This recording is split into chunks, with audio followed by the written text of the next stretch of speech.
Shalom, Israel. It's that time again.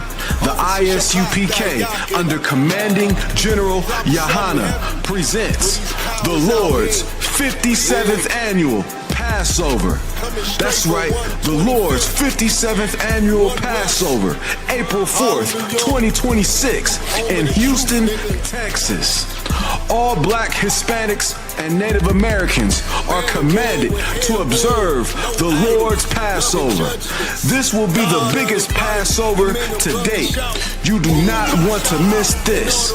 Fresh lamb, fresh wine, and bitter herbs as commanded by the Most High. Only $200 per person, ages 17 and up. The biggest event of the year. There is only one Passover, and it's under Commanding General Yahanna. See you there, Israel. Shalom. Nobody else there to compare to. Train for war, men of war, and warlike apparel. Prefer our leaders, can't get between us. Watch where you stepping. Hey, listen, brothers and sisters, man. If you like what you hear, hit the subscribe button, man. Subscribe to this channel. And also, please, go to isupk.com and pay your tithe. Drop me some cash so we can move around this planet like we need to, man, and do the things we need to do. They're one west. They're one west. They're one west. They're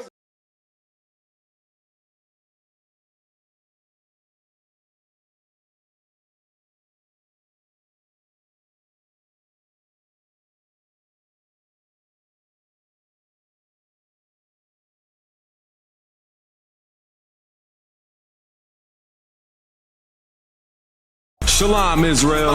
It's that time again. The ISUPK, under Commanding General Yahanna, presents the Lord's 57th Annual Passover. That's right, the Lord's 57th Annual Passover, April 4th, 2026, in Houston, Texas.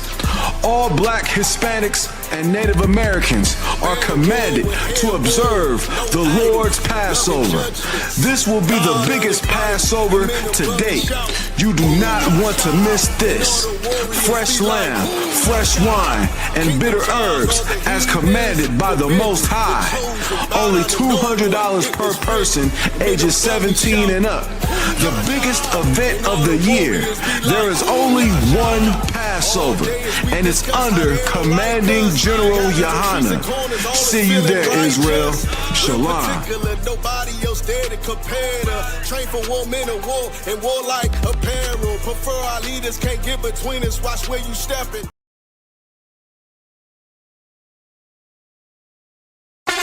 ISUPK, Trinidad and Tobago, under Commanding General Yahanna. We will be live on the streets, 91.9 FM. One west to the death till they bury me. Every Thursday from 7 p.m. Hosted by Officer Sawapya Allah and Officer Masquaya. One west to the death till they bury me. I'm one west till they bury me. ISUPK, under Commanding General Yahanna, live every Thursday night from 7 p.m. on the streets, 91.9 FM.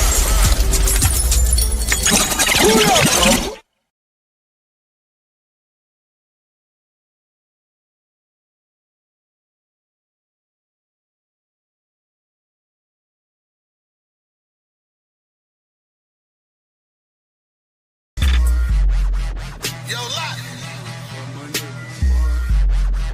These niggas stuck, man.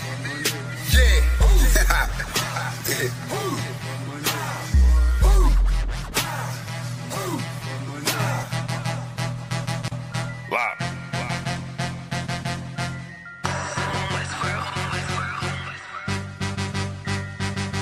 I've been eating pot belly, greasy face, Glock heavy. Feet that safe, talking shit, do not tell me. I don't wanna see that hate, all that shit do not help me. I'm just trying to plead my case to the Most High. Pray I see the gates. Eyes about the Cancun, but we just got the house instead. Covered all of their payment, and now she got the bobblehead. Looking at me like dinner, she said she about to gobble lead. Point the beam like a pencil, and then you gotta swallow lead. Point the beam like a pencil, and then you gotta swallow it. Pack my bag with essentials, I can't forget the hollow tip. Niggas losing they mental, and Satan come demolish it. Niggas all on they menstrual and get the whining like a bitch, just like iron, they rust. us. Niggas trying, they luck, keep it real. Everybody out here lying. Save us, steady raising dead. They was out here lying in dust. Niggas on my head, so the brotherhood is a must. Any hood, I be riding with my brothers that I trust. Know I'm good, cause they slime with their fingers on the clutch. Money piling like I'm trying to make it stack in the rush. One west to the death, and that ain't even enough, cause I'm coming back. I ain't never done with dad, going ahead and spread your lies. I'ma let you run with dad, wanting me to spread the thighs. I ain't having fun with dad, nigga, hell no. Now she wanna chop it up like a lumberjack.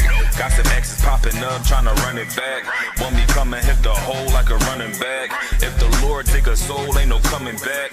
On my soul couldn't fold like 100 racks. I'm down for my niggas, I up for my niggas. I go and do the time, stay stuck for my niggas. I ride for my niggas, I die for my niggas. One west to the death, no lie, little nigga. I'm down for my niggas, I up for my niggas. I go and do the time, stay stuck for my niggas. I ride for my niggas, I die for my niggas. One west to the death, no lie, little nigga. The full Nicky on my waistline like a big nigga. No limit, I'm a tank, close, ain't hit different. We focus on who around, not concerned with who's missing. My boots digging, never been a house shoe. She don't like it, but she love me. I can tell when she want me. Tell, then I zip the body bag like a onesie. Dropping every day, let my feel clumsy. Through the pain, but we don't find shit funny. I know enough that I don't know shit. It's one thing I know this. Never bite the end that feed you. Never lend a whole shit. We don't want half of the world, man. We coming for this whole shit. But in the world, I was known to pack a bag like a road trip. I'm in the den with the lions. I be living this in real life. Ain't everything, but you gon' lose your soul. That's a real price. Getting led by a coward, I don't know what that feel like. Black on black, toes to my head. I can't kill Christ. I'm down for my niggas, I up for my niggas. I go and do the time, stay stuck for my niggas. I ride for my niggas, I die for my niggas. One west to the death, no lie, little nigga. I'm down for my niggas, I up for my niggas. I go and do the time, stay stuck for my niggas. I ride for my niggas, I die for my niggas. One west to the death, no lie, little nigga.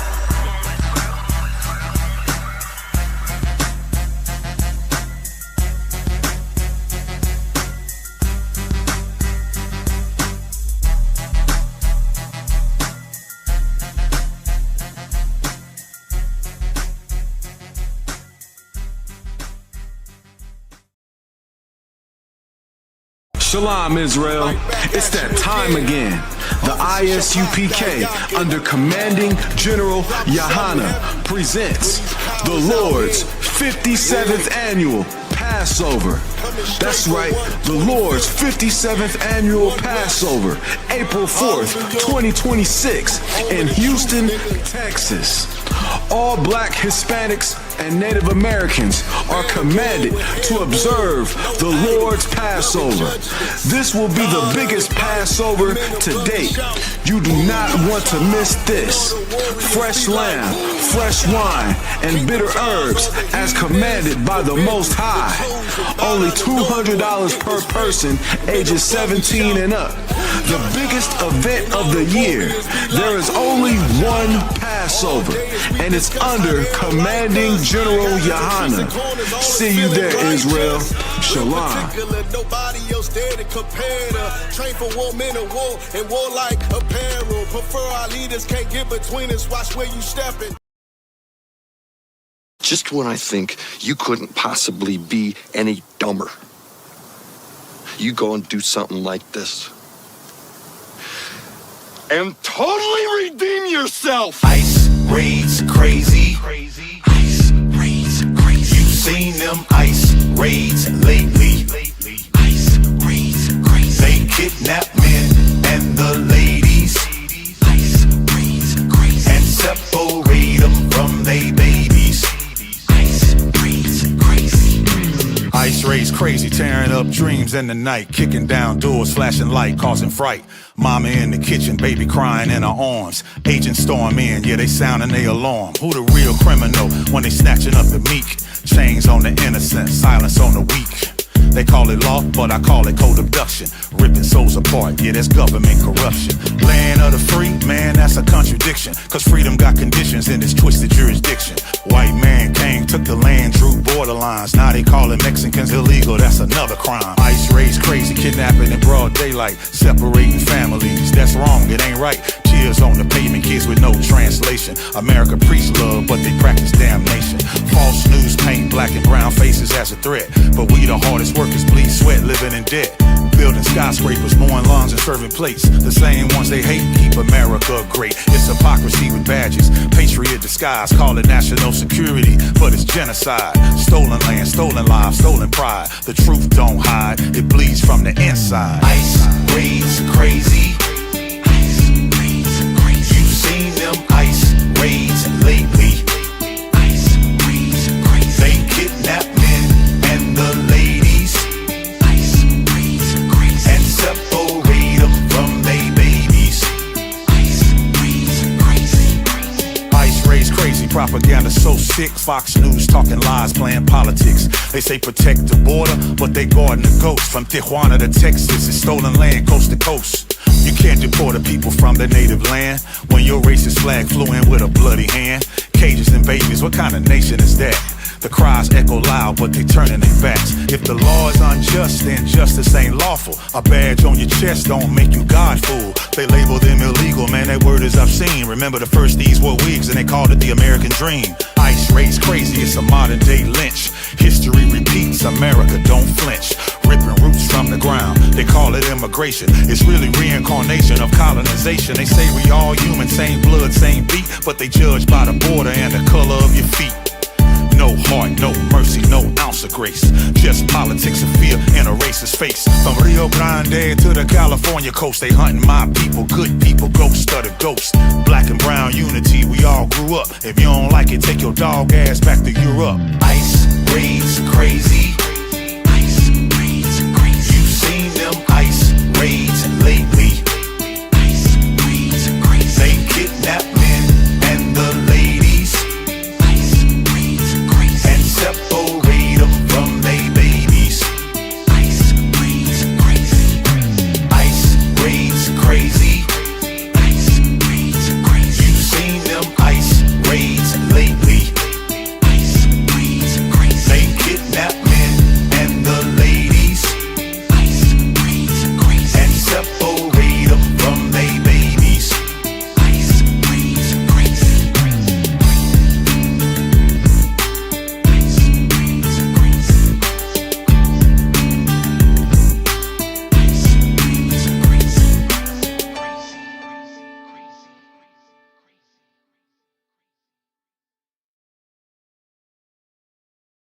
Shalom, Israel.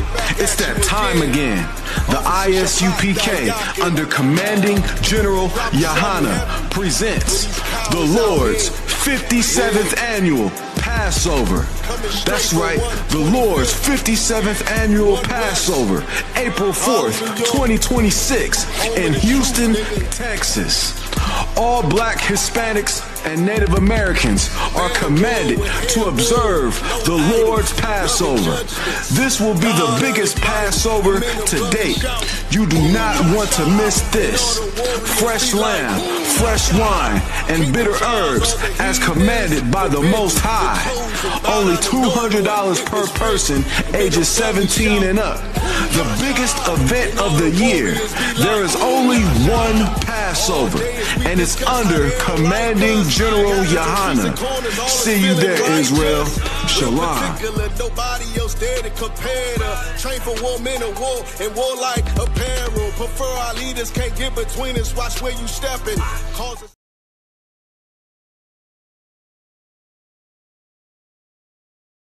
Hey, listen, brothers and sisters, man. If you like what you hear, hit the subscribe button, man. Subscribe to this channel. And also, please, go to isupk.com and pay your tithe. Drop me some cash so we can move around this planet like we need to, man, and do the things we need to do. Everyone west. Everyone west. Everyone west. Everyone.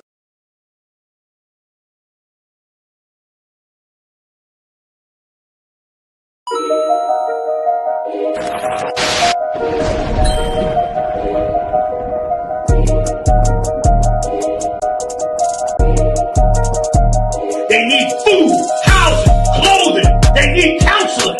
They need understanding of what's happened to them. They need an identity. They need to know the truth about the Lord. They need to be woke up to who the devil is.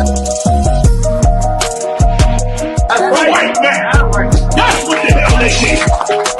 And you add that to black people, Latinos, and Indians.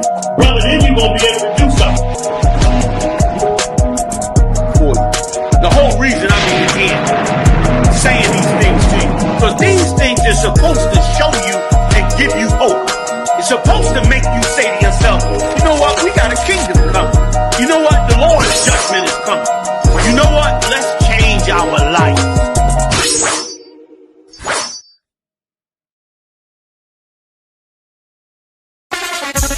ISUPK, Trinidad and Tobago, under Commanding General Yahanna. We will be live on the streets, 91.9 FM. West to the depth till they bury me. Every Thursday from 7 p.m. Hosted by Officer Sawapya Allah and Officer Masquaya. West to the depth till they bury me. I'm one west till they bury me. ISUPK under Commanding General Yahanna. Live every Thursday night from 7 p.m. on the streets, 91.9 FM.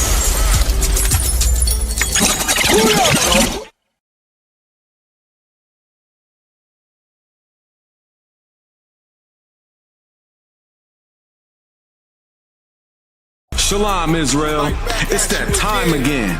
The ISUPK, under Commanding General Yahanna, presents the Lord's 57th Annual Passover. That's right, the Lord's 57th Annual Passover, April 4th, 2026, in Houston, Texas. All black Hispanics and Native Americans are commanded to observe the Lord's Passover. This will be the biggest Passover to date. You do not want to miss this. Fresh lamb, fresh wine, and bitter herbs as commanded by the Most High. Only $200 per person ages 17 and up. The biggest event of the year. There is only one Passover, and it's under Commanding General Yahanna. See you there, Israel. Shalom. Nobody else there to compare to. Train for war, men of war, and war like apparel. Prefer our leaders, can't get between us. Watch where you stepping. Oh my fucking God! ICE is the most dangerous gang on earth. Oh shit! Shit! Oh my fucking God! ICE is the most dangerous gang on earth. What do you expect to happen when you give white men who feel like their country is being stripped from them, feel like immigrants are replacing them, feeling like white power is declining, they can't have children, and you give them guns, a badge, and legal immunity? What do you think is going to happen? They have to overcompensate for the lack of man that they are, because they have a low self-esteem. They're so insecure because they know they're not a man. If somebody disagrees with them because it's their constitutional right and they're so patriotic to disagree and protest, they take the disagreement like disrespect and they go and do what they always have done, become violent. And you white women better agree with me, because you know when you disagree with your husband, what happens to you? You get a damn black eye. That's what white men do when they feel like they're not sure of their manhood, when they're insecure. And I guess that's what people mean by toxic masculinity. But love me, I couldn't understand what toxic masculinity meant. I think it just meant white men who have guns. And for all you people out there saying pray for these ICE agents, how come everybody has to pray for the aggressor? Why nobody ever pray for the victims? Nobody ever support the victims when they're going through a time. And if you support ICE, then you are unpatriotic. I finally understand why the Second Amendment was created. See, you better start listening to other white people. Other white men knew that they had to have a Second Amendment, the right to bear arms, to go against other white men who were evil. When it comes down to white people, you better learn from other white men. And if you support ICE, then you are not a true American. Oh shit! Shit! Oh my fucking God! That's why you're a bunch of fucking criminals. I wish you would. I wish the fuck you would. Yes, the fuck we his family. You're all a bunch of big pussies. Don't tell me calm down. Who the fuck is you? We don't like none of you. You okay? No, how can I be okay? You okay? Are you okay? Are you okay? I look like I'm okay? Don't come up in my face here because I hit hard. Fuck wrong with you? Try it. I wish you would. Try it. You try me and see what the fuck happened. Nigga, we angry. All of us angry out here. So don't think it's y'all alone. Get out of here. You who you telling get out of here? Why you telling me get out of here? You asked me a question and I'm answering you. Get out of here. Man. Fuck wrong with you? Oh, stupid ass bitch. That's why you gotta hide your face. You wanna go to jail? You call me my mother, I can tell you anything. You wanna go to Fuck jail? wrong with you? You wanna hit me? Hit me, bitch. You ain't got me. Nobody's scared of you. You're a pussy ass.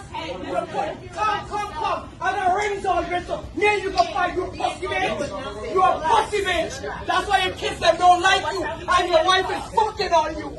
That's why you gotta hide your face. My face ain't hidden, bitch. I'm American, you stupid bitch. Fuck wrong with y'all. You can take me too high. I'm Charlotte the Zodiac friends. You know what to do? Tell them, no. You want me? Fuck wrong with y'all. Fuck all of you. Put that on the news. Let Trump see it. I'm so fucking red. Shit! Oh my fucking God! ICE is the most dangerous gang on earth. What do you expect to happen when you give white men who feel like their country's being stripped from them, feel like immigrants are replacing them, feeling like white power is declining, they can't have children, and you give them guns, a badge, and legal immunity? What do you think is going to happen? They have to overcompensate for the lack of man that they are because they have a low self-esteem. They're so insecure because they know they're not a man. If somebody disagrees with them because it's their constitutional right and they're so patriotic to disagree and protest, they take the disagreement like disrespect and they go and do what they always have done, become violent. And you white women better agree with me because you know when you disagree with your husband, what happens to you? You get a damn black eye. That's what white men do when they feel like they're not sure of their manhood, when they're insecure. And I guess that's what people mean by toxic masculinity. For the love of me, I couldn't understand what toxic masculinity meant. I think it just meant white men who have guns. And for all you people out there saying, pray for these ICE agents, how come everybody has to pray for the aggressor? Why nobody ever pray for the victims? Nobody ever support the victims when they're going through a time. And if you support ICE, then you are unpatriotic. I finally understand why the Second Amendment was created. See, you better start listening to other white people. Other white men knew that they had to have a Second Amendment, the right to bear arms, to go against other white men who were evil. When it comes down to white people, you better learn from other white men. And if you support ICE, then you are not a true American. Oh shit! Just when I think you couldn't possibly be any dumber, you go and do something like this. And totally redeem yourself. Ice raids crazy. Ice raids crazy. You've seen them ice raids lately. Ice raids crazy. They kidnap men and the ladies. Ice raids crazy. And separate them from they babies. Ice raids crazy. Ice raids crazy, tearing up dreams in the night, kicking down doors, flashing light, causing fright. Mama in the kitchen, baby crying in her arms. Agents storm in, yeah, they sounding their alarm. Who the real criminal when they snatching up the meek? Chains on the innocent, silence on the weak. They call it law, but I call it co-abduction. Ripping souls apart, yeah, that's government corruption. Land of the free, man, that's a contradiction. Cause freedom got conditions in this twisted jurisdiction. White man came, took the land, drew borderlines. Now they calling Mexicans illegal, that's another crime. Ice raids crazy, kidnapping in broad daylight. Separating families, that's wrong, it ain't right. Tears on the pavement, kids with no translation. America preach love, but they practice damnation. False news paint black and brown faces as a threat. But we the hardest workers, bleed sweat, living in debt. Building skyscrapers, mowing lawns and serving plates. The same ones they hate keep America great. It's hypocrisy with badges, patriot disguise. Call it national security, but it's genocide. Stolen land, stolen lives, stolen pride. The truth don't hide, it bleeds from the inside. Ice raids crazy. Ice raids crazy. You've seen them ice raids lately. Ice raids crazy. They kidnap men and the ladies. Ice raids crazy. And separate them from they babies. Ice raids crazy. Ice raids crazy, propaganda so sick. Fox News talking lies, playing politics. They say protect the border, but they guarding the ghost. From Tijuana to Texas, it's stolen land coast to coast. You can't deport the people from their native land when your racist flag flew in with a bloody hand. Cages and babies, what kind of nation is that? The cries echo loud, but they turning their backs. If the law is unjust, then justice ain't lawful. A badge on your chest don't make you Godful. They label them illegal, man, that word is obscene. Remember the first these wore wigs and they called it the American dream. Ice raids crazy, it's a modern day lynch. History repeats, America don't flinch. Ripping roots from the ground, they call it immigration. It's really reincarnation of colonization. They say we all human, same blood, same beat, but they judge by the border and the color of your feet. No heart, no mercy, no ounce of grace. Just politics of fear and a racist face. From Rio Grande to the California coast, they hunting my people, good people, ghost of the ghost. Black and brown unity, we all grew up. If you don't like it, take your dog ass back to Europe. Ice raids crazy. Ice raids crazy. You've seen them ice raids lately. Ice raids crazy. They kidnap men and the ladies. Ice raids crazy. And separate them from they babies. Ice raids crazy. Ice raids crazy. Ice raids crazy. You've seen them ice raids lately. Ice raids crazy. They kidnap men and the ladies. Ice raids crazy. And separate them from they babies. Ice raids crazy.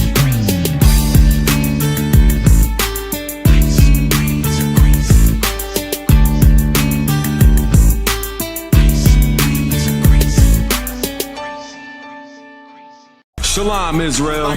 It's that time again. The ISUPK, under Commanding General Yahanna, presents the Lord's 57th Annual Passover. That's right, the Lord's 57th Annual Passover, April 4th, 2026, in Houston, Texas. All black Hispanics and Native Americans are commanded to observe the Lord's Passover. This will be the biggest Passover to date. You do not want to miss this. Fresh lamb, fresh wine, and bitter herbs as commanded by the Most High. Only $200 per person ages 17 and up. The biggest event of the year. There is only one Passover, and it's under Commanding General Yahanna. See you there, Israel. Shalom.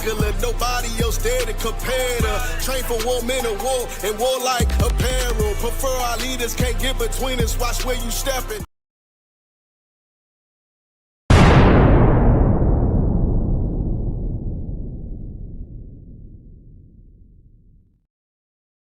Wagwan priest, you good? What's going on? Listen, man, I'm hearing you, man, you ISUPK brothers be talking about the Jacobites that was in Scotland were originally black. You man ain't reaching that. Listen, put that on the TV right there. You'll see it. This is the transportations.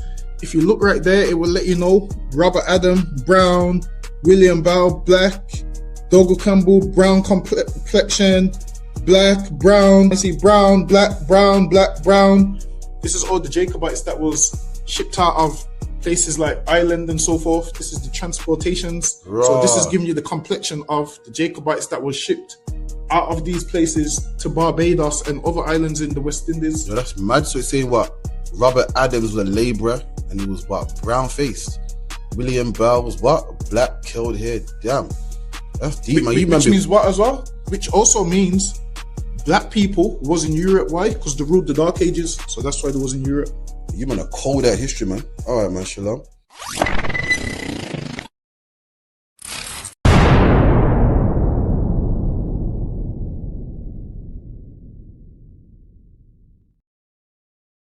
Hey, listen, brothers and sisters, man. If you like what you hear, hit the subscribe button, man. Subscribe to this channel. And also, please, go to isupk.com and pay your tithe. Drop me some cash so we can move around this planet like we need to, man, and do the things we need to do. They're one West. They're one West. They're one West. They're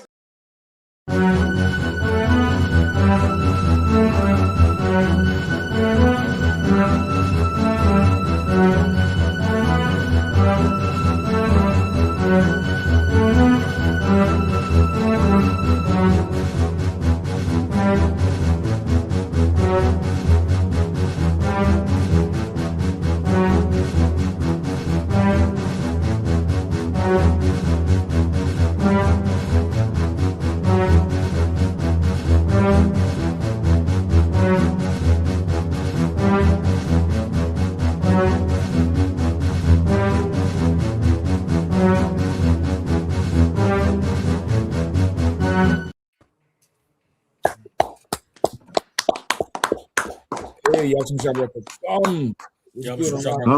It's brother thumb. To all the sisters, you know what I mean? We're back Wednesday night again. Awarium, your camera kind of angled up. I can't really see it. I can't really see it. It ain't level. It ain't looking at you straight. It's looking like you're looking down like that. Yeah, that's a little better for sure. You know what I mean? Yeah, man. Listen, we're racing in here tonight because the rape this shit will keep going at. I don't know what tomorrow's episode of Life in Captivity is going to look like. In 7 days, we see international kidnapping. The shit is look like one of them movies, one of them Tom Clancy. Yeah, I mean, one of them type of movies that them devils really like. You know what I mean? Bombing going on, seizing oil tankers, ice slipping on the ice, and popping some broad in her head who would not obey the white man like IUIC say. IUIC says the white man tell you stop, you got to stop. she didn't obey the white man. I mean, we 7 days in. And this nigga making 2025 look like, kindergarten. What's going to happen in the next week? Right.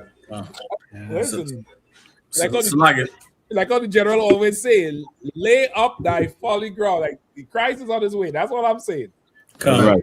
He's upside down. Go ahead, priest. So like Shalom,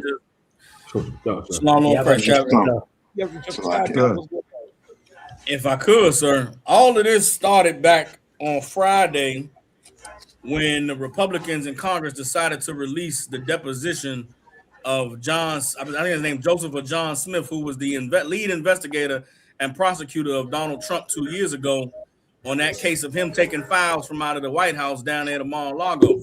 Right. They released an 8-hour session of him testifying before the grand jury, and he spilled all the beans on all the crimes that Donald Trump committed. And when Donald Trump saw that tape drop, knowing that Monday at the new year, they was going to have to release the rest of them Epstein files, he said, man, push the red button. Like they hit the emergency, they broke the glass, took the axe out, knocked down the door. You ever watch that movie, Crimson Tide, where they had to shoot the nuclear bombs out of the submarine? They needed 2 captains with the key turned at the same time. They did all of that and hit the Maduro button knock, and it's absolutely insane.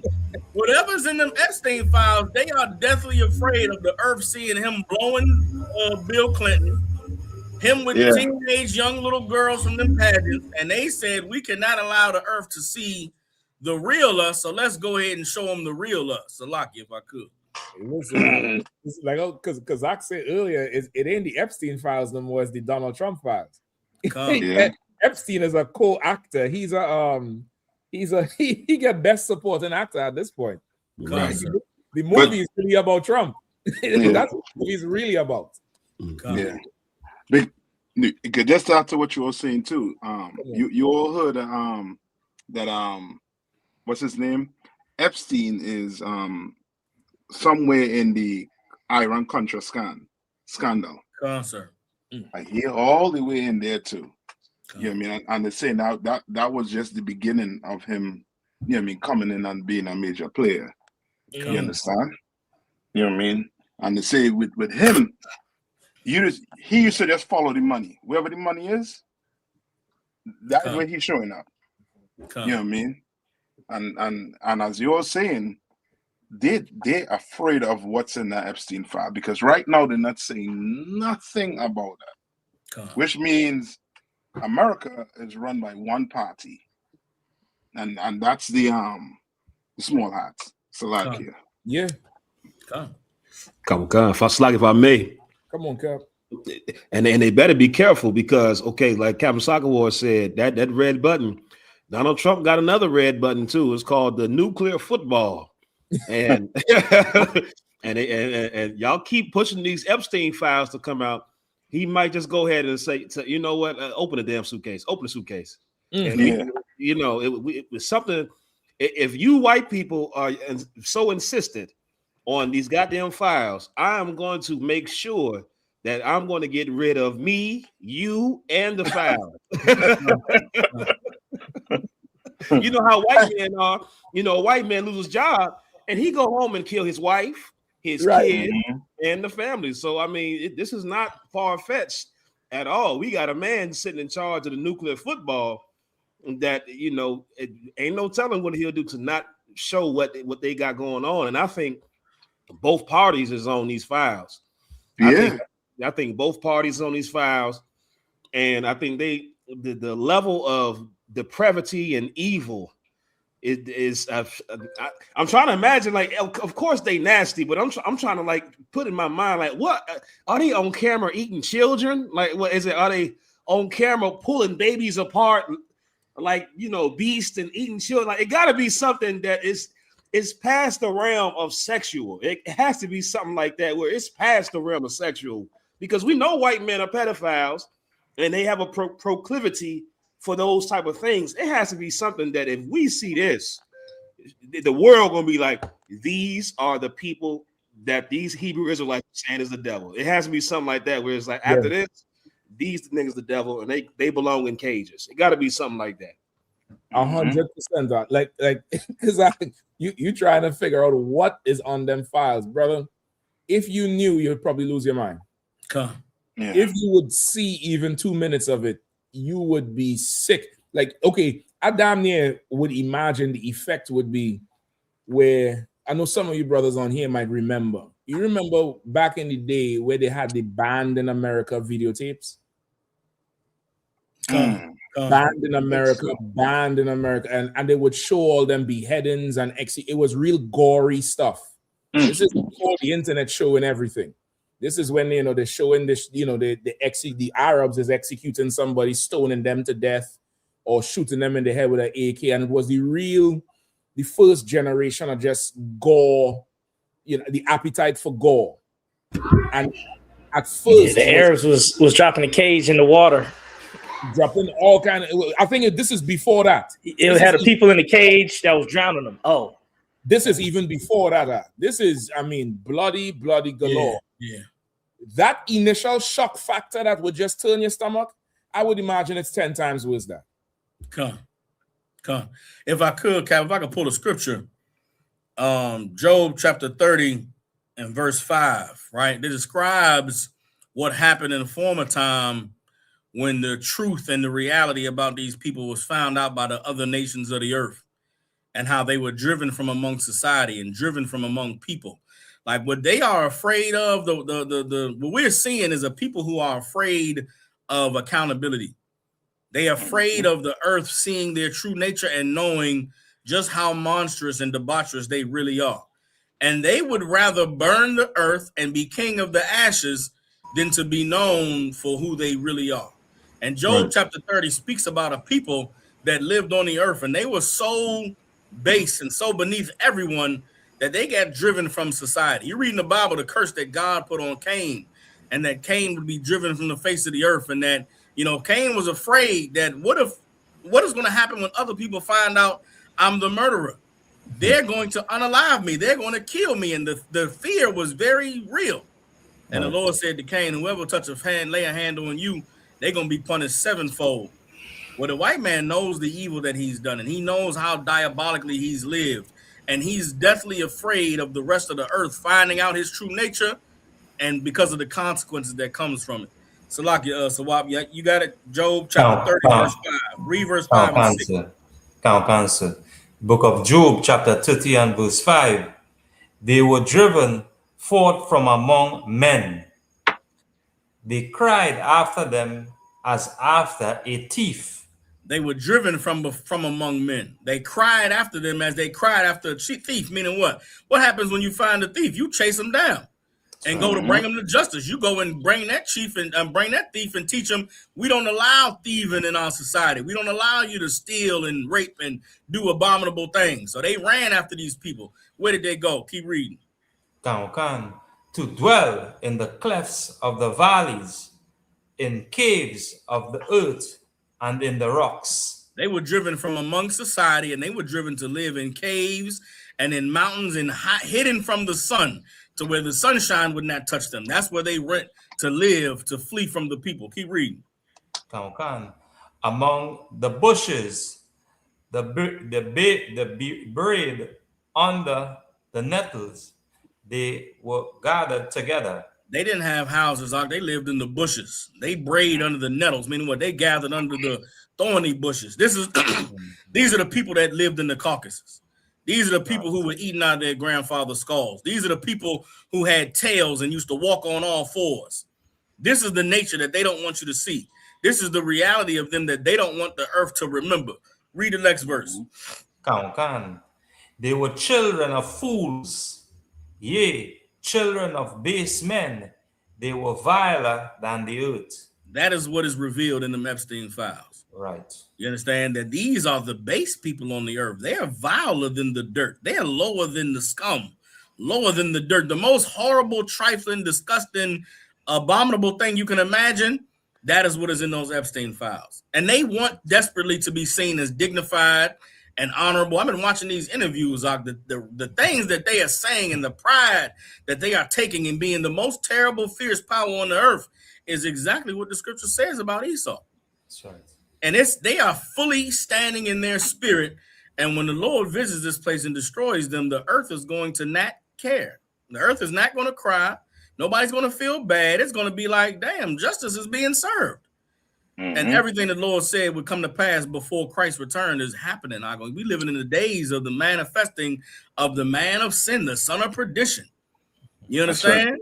They don't want them Epstein files to be revealed because the earth, the Chinese, Japanese, Indians, Pakistanis, the Danish, the French, the Germans, the Irish, the Italians, the Somalians, the Ethiopians, the Cameroonians, the Ivory Coastians, everybody gonna know these are disgusting, nasty bastards. Right. And then imagine when the Epstein files come out, now the earth can tell their story. Now it's no longer isolated incidents what happened to them children in those orphanages in Haiti. Now it's no longer an isolated incident what happened to those kids in those Cambodian, monasteries. Now it's no longer an isolated incident what happened to them people in Thailand. These are certain parts of the earth where the white man has been such a monster that there are no men. All the men are ladies. They call them man boys and all these different horrible terms. These are things that have been created by the Europeans.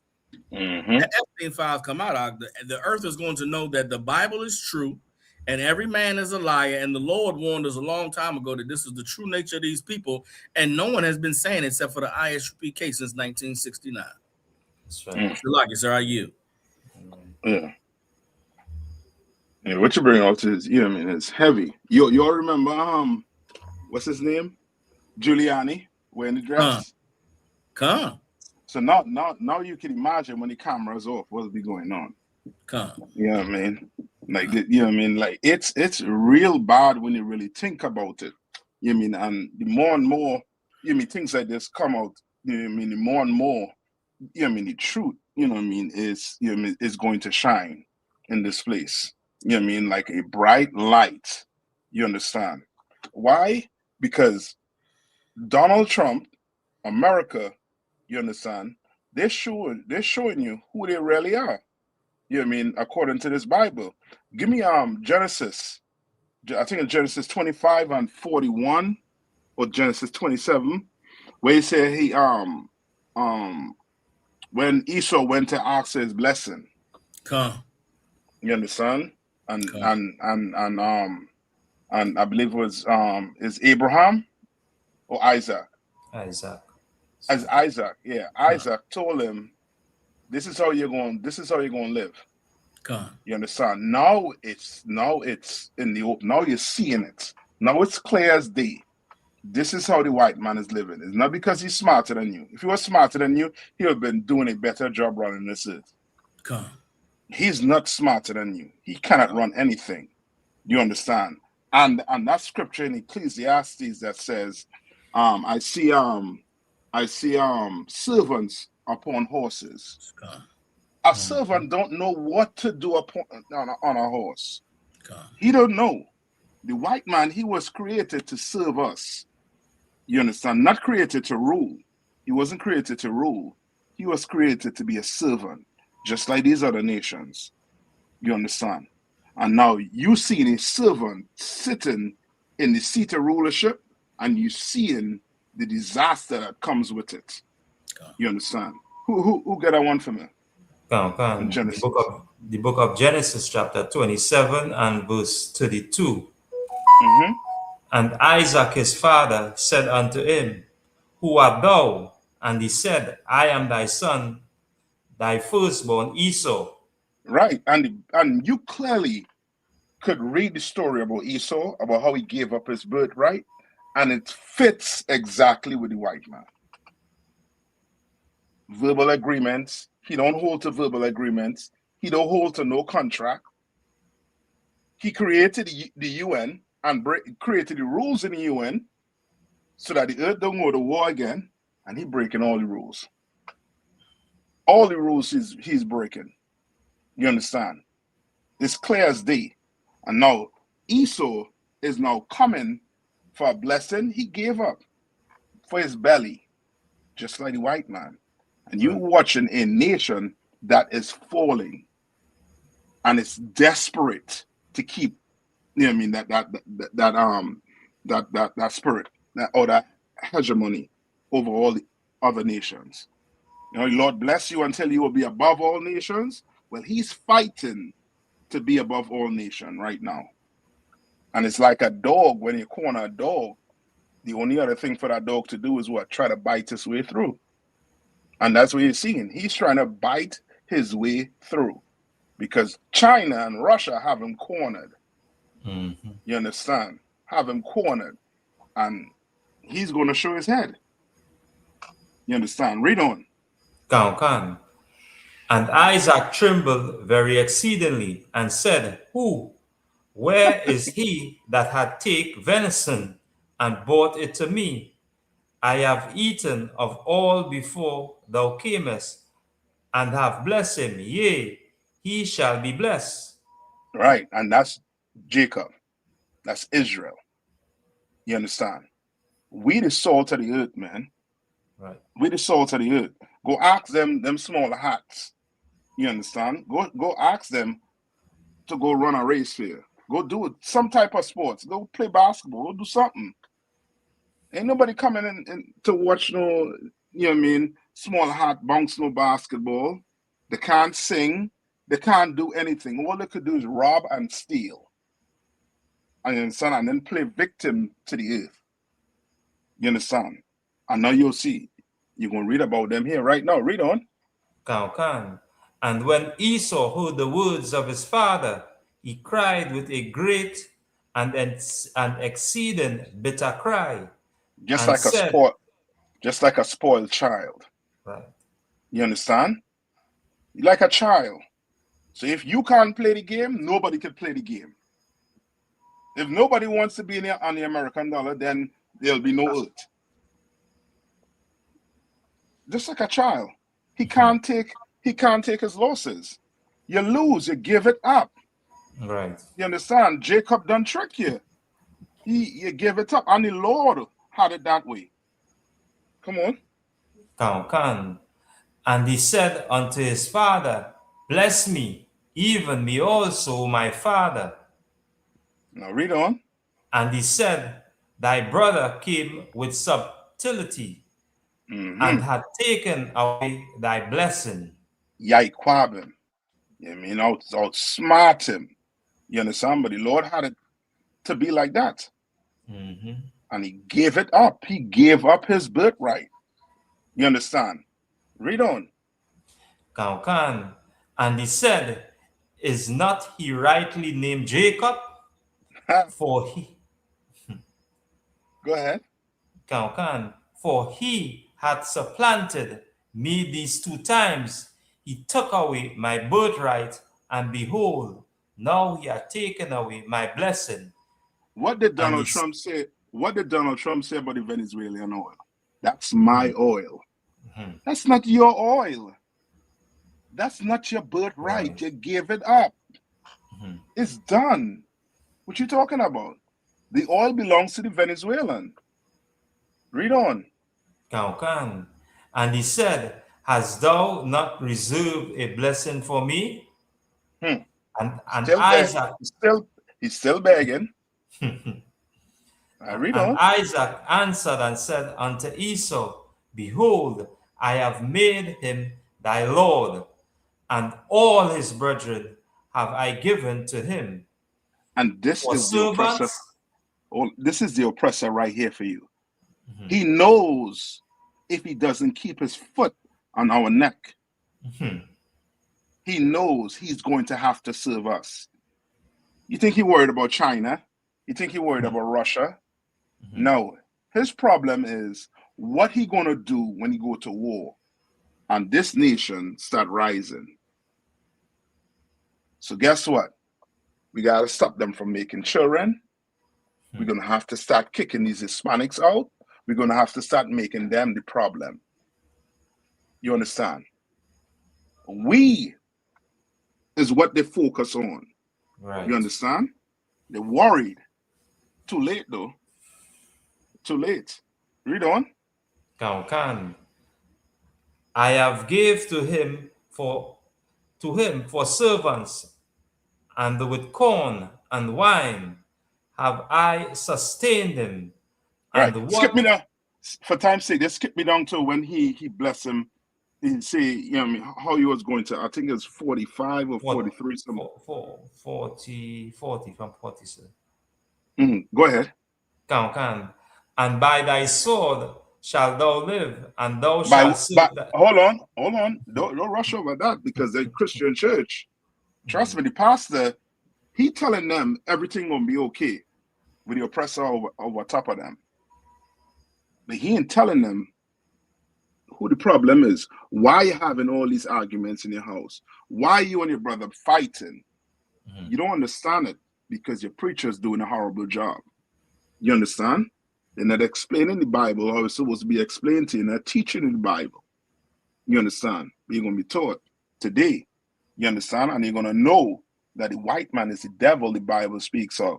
And everything outside of here, you're just being deceived with. You understand? You're being deceived. Read on. Can. And shall serve thy brother, and it shall come. And by thy what? And by thy sword shalt thou live. That's how the white man was going to live, not because of his brain, not because of his knowledge, because of his weapons. Right. That's how he lived. And it's plain to see today. That's how he lives. That's why they're calling him, they're addressing him as a colonialist, as an imperialist, because he is going to live by that what? By the sword. You understand? Not because his politics and his games are the best. Not because of that. Because he has the F-16, the F-35, and the 47. You know what I mean? Them battleships. You want to know why it is all the Caribbean countries, all of them is falling in line? Not because he's smarter. It's because of his military might. Right. And the Lord told you that's how he was going to live. I yield. Yep. You're so right. It's like everything is coming into play right now so vividly. All the prophecies, all the breakdowns we got of the oppressor. You know, the whole thing with the beast, the beast that was wounded. America being Rome all over again. It's all playing forward and, you know, visible for us right now. You know what I mean? So this is good. Y'all want to touch any stories, or are we going straight to the big boys? Salakis, if I may. Come on, Ken. I found out some new information about the poor white woman that was shot and killed. Oh, poor lady, Sally. Yeah. Wait, I got it. Excuse me. They released her name and info, and it fit right perfectly with the narrative. She was a white woman, 37, had a married to a woman. Oh, yep.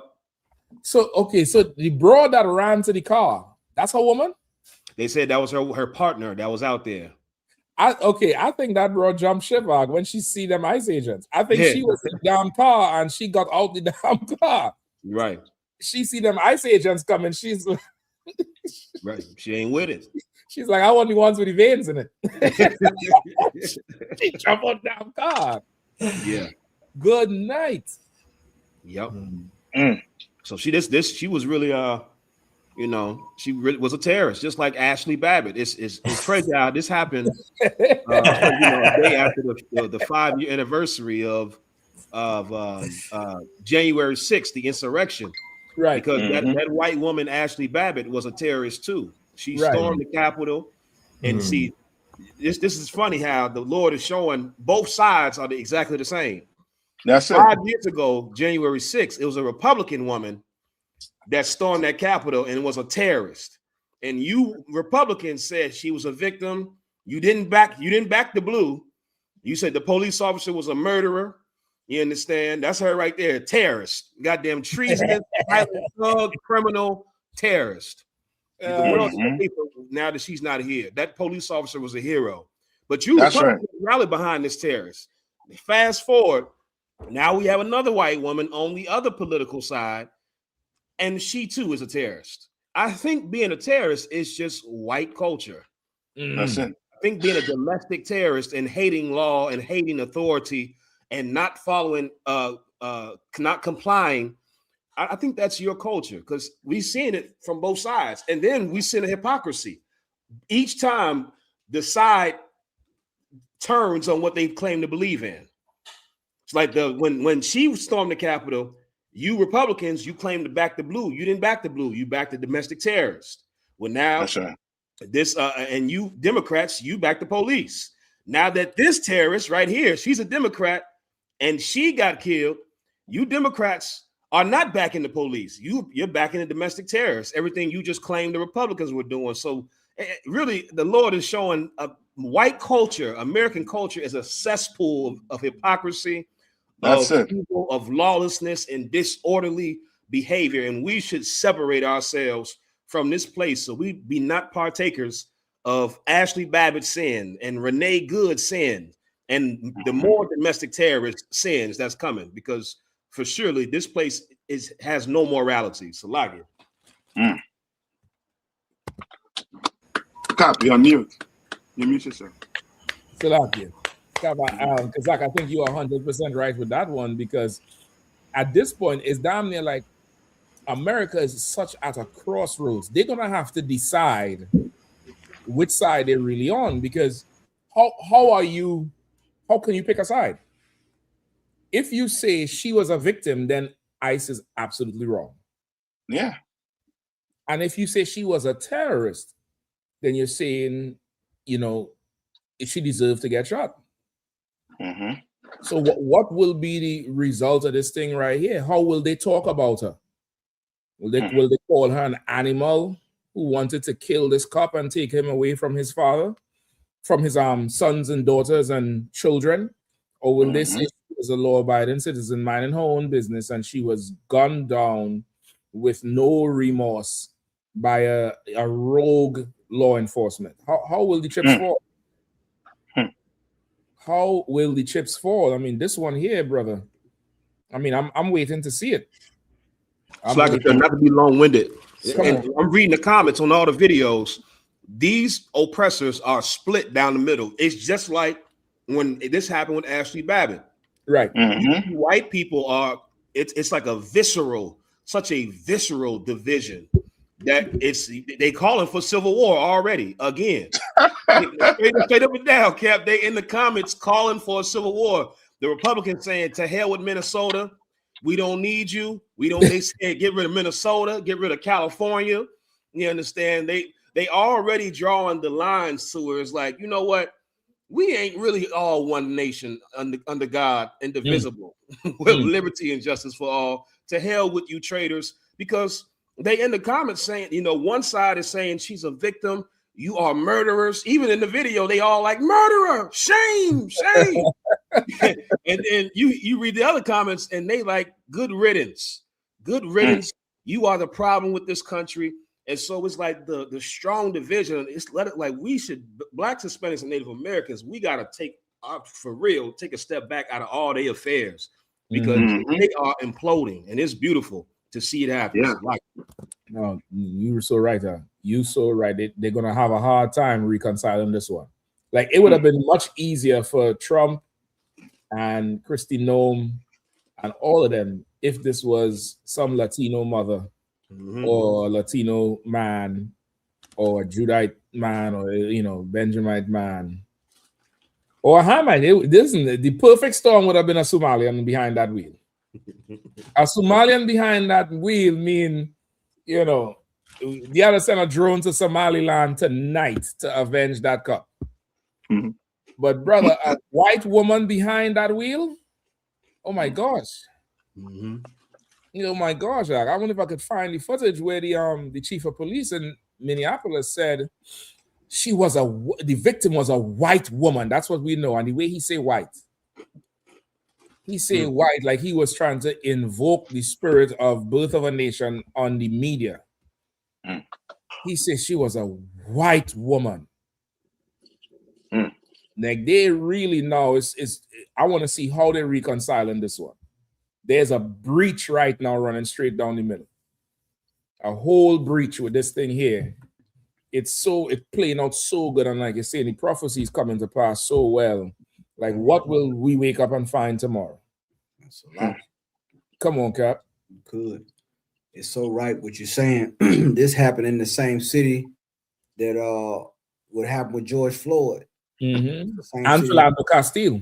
And for the water and Philando Castile. So this city right here, and I think that mayor and I think those politicians, Tim Walz looked like he lost like 100 pounds, man. Like I looked at him since the election.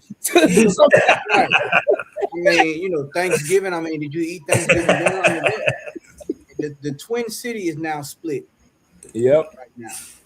So when you see this type of situation happening, and it goes to show you more and more about white supremacy and what it would do. White supremacy will cannibalize itself if one hand intervenes with the oppression of our people. Right. Either way. And, speaking of ICE, they murdered her in cold blood. It was, for one side, one side is saying this and the other side is saying that. But what we have here is a mirror for white people. Right. This is a reflection point for them, I believe. So a lot of people, you want to get mad with the UPK. And I've been like, I prayed. I was so happy. You know how, remember that white man when what happened with Charlie Kirk? That white man was like, are we praying that he's not one of us? Yeah. It was not one of us. I'm glad the Lord answered the UPK prayer. I was like, man, I hope it's not no Latino sister or none of our people. And the Lord answered our prayers. Listen, Cap, when I saw the neighborhood, I knew. I was like, there's no way this is a nigga in there. Exactly. I saw the neighborhood. I saw the people protesting. There's old Asian ladies. I was like, who the fuck they went there to arrest? Right. This is definitely something. I damn near knew it. I would have been shocked if they came with a black person behind that wheel. We know better. We know to stop. Right. Yeah, but go ahead, please. Now, what you said was so right. Like, you use her white privilege in this instance, and it cost her life. And the thing is, and I was thinking, I see a lot of people today, a lot of Edomites today, and when it happened, I didn't really know what was going on because I seen a lot of them in their phones. Right. I didn't really know, I'm like, man, where everybody on their phone? And then I checked the phone. I'm like, oh, and a lot of them was waiting on Trump's response. And he finally came out with his response on his situation. You know what I'm saying? Of course, he's going to defend ICE, you know what I'm saying, and so forth. And then you got the left, which are extreme left now they mobilizing now. So this right here is going to make America's cities more unsafe now. Because now what you really have, and we know this from what the Bible says, blood calls for blood. You understand? That's the law of nature, brothers and sisters. And these people, they love blood. They would drink their own blood. We just talked about white supremacy and cannibalism. Right. Blood calls for blood. And a lot of people want to get mad at UPK every time we go to camp. Y'all living in the past. Y'all living in the past. Are we living in the past, or is the past still living? Come on, man. That's what I want to know, because I think we in a loop. Right. Yeah. I think we in a loop with what's keep reoccurring and reoccurring over and over and over and over. And we waiting on our king to return to break that cycle, to put us in a new world, a new kingdom. Mm-hmm. Because this place right here is going to hell. You know what I'm saying? And this right, I seen one video where they had the man, he got in front of the truck. They blowing the horn. He's holding on to the truck, trying to stop the ice truck from leaving. He's sliding in the ice. Yeah. Like he's holding on. I mean, it's going to get, I mean, we know what it's go. You know what I'm saying? So this is why the UPK is so important. And this is why what Commander General Yahanna has taught us is so important, because once again, we have been vindicated. And I think one of our Ishmaelite brothers in the comment section said something that was heavy, man. Malakma, you know what I'm saying? Talked about how the oppressor hates us so much they don't mind sacrificing one of their own. You know what I'm saying? If it means oppressing our Latino brothers and sisters, man. So I'm just, this is crazy. I'm happy that it wasn't one of our Latino sisters or one of our sisters in the nation, man, because boy, this is not over. This right here, this is not good. And the more like Officer Kazak said, the more they're speaking in the comment section, it's like World War III in the comment section already. Already. People are saying they're gonna retaliate. It's people in the comment section saying, let ICE show up to our city. Oh, shucks. That's what the hell you see going on. And that's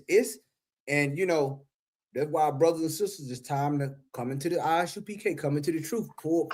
What the Bible say, come out of her, my people. That's right. The streets are hot right now in Minneapolis. They're icy hot. Okay?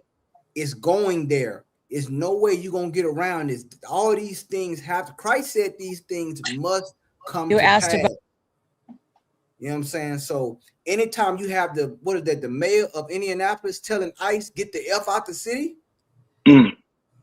He said, I was shocked. I was like, man, he said, get out the city. So you know where that's going. So like, I yield.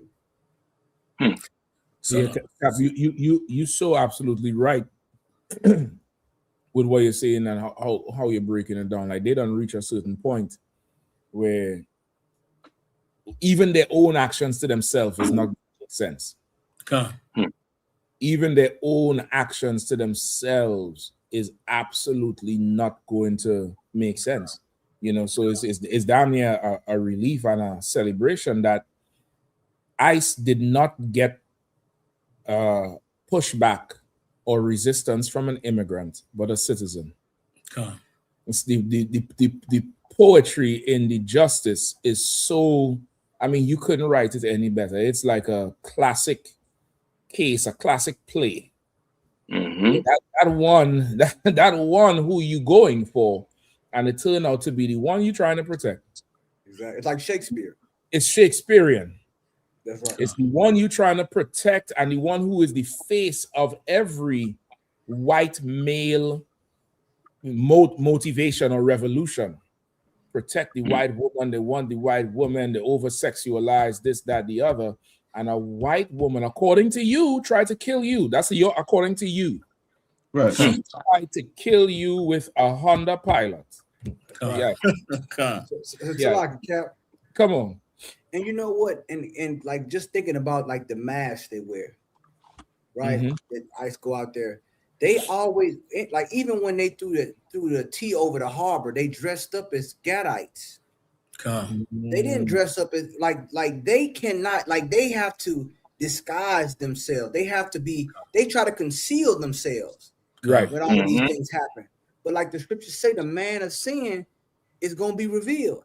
Right. They never talk about when they threw the Boston tea over the harbor, how many Native American Indians were slaughtered because they dressed up as them. Right. They didn't even have they had so much cowardice in them, they couldn't even go as who they were. They had, let's act like we the Indians and do it.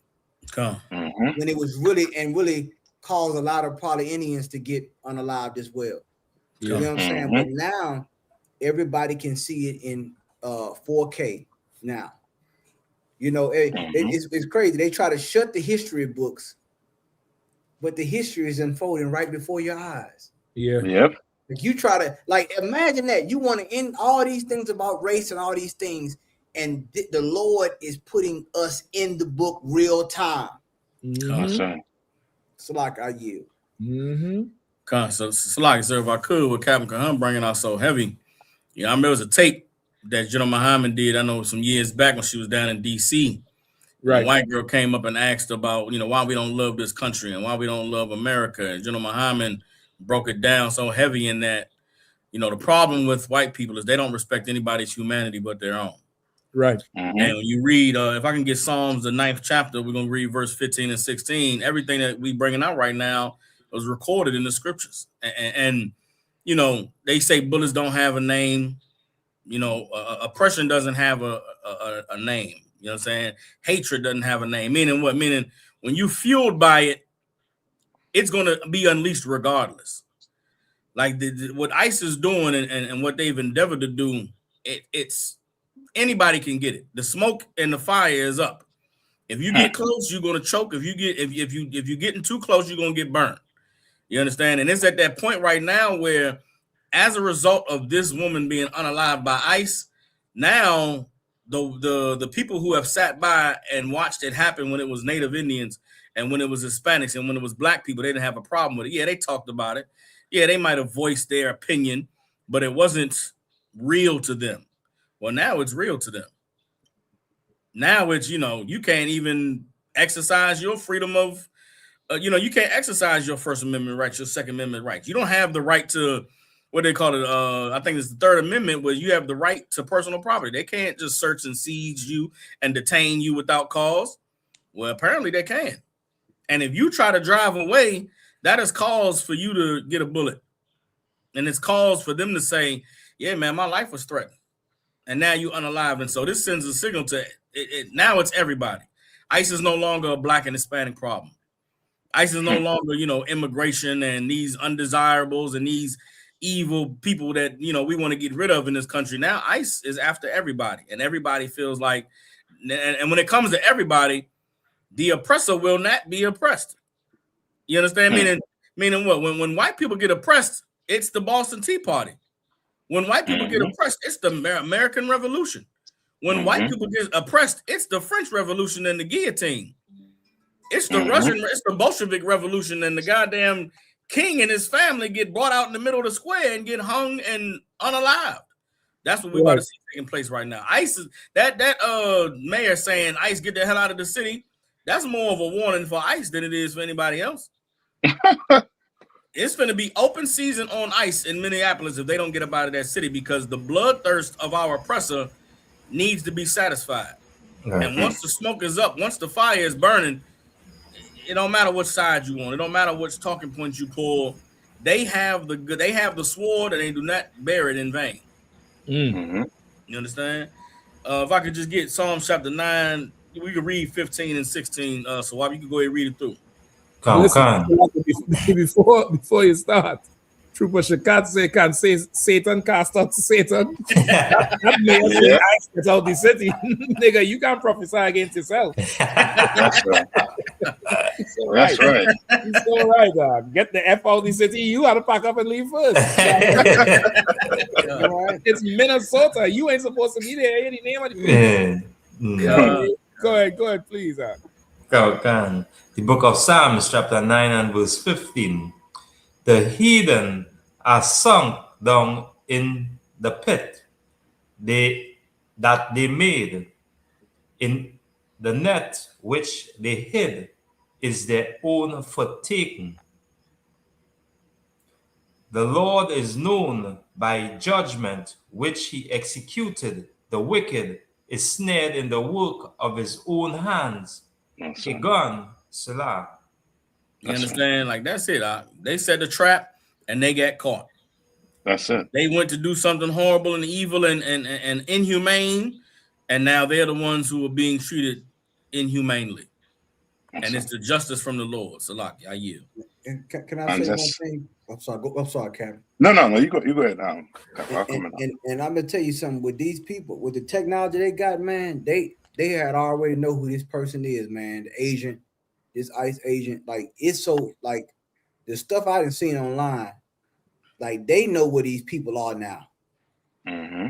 Like I'm serious. Like it's I didn't know you can do that with technology. Like and then from what I'm hearing, like it's, people are extra angry because they said that she was denied medical attention. Somebody was out there saying that, hey, I'm a doctor, whatever, and they tried to like administer some kind of aid, and they stopped them from administering aid.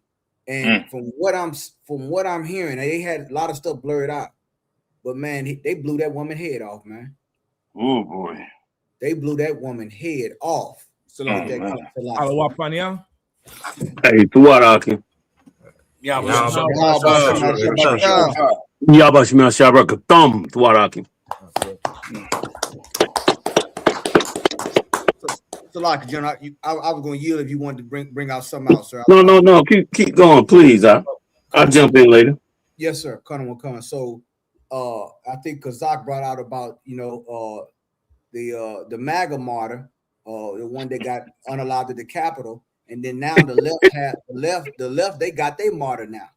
I think her name Renee Nicole Good. So now Ashley Babbitt, both sides have a martyr now. This is the lay ground for a call to arms among white people. That's it. They're gonna and see, and it's dangerous because when you have a martyr, when you start to say that she was a martyr for this and a martyr for that, what that does, that gives people more of a call to arms in a way, a call to but they're not gonna say call to arms. They're gonna say a call for justice, a call for law and order. These are the terms that these people are using in these right wing and all these chat rooms and all these comment sections. You seeing where this is going. This is not the divided states anymore. I mean, this is not, it is the divided states. It's not the United States. Like anytime they saying we want to break off from, it want California to break off from the US, or we want to take away Minneapolis, this right here, there you go right there, Ashley Babbitt. They look at that woman there they damn near made her a saint. If you want to have the MAGA church, she's like a saint to them. You know what I'm saying? January 6th, they don't look at history the same as everybody else. And when you start to see certain groups look at history not the same, which is what is coming to the forefront, this is what you're going to have, the fracture of this country. And Trump, he's stoking it by making comments on Truth Social. Every time they show these videos, and I think they have a picture of her actually in their car, but they blanked it out. But he blew that woman head off, man.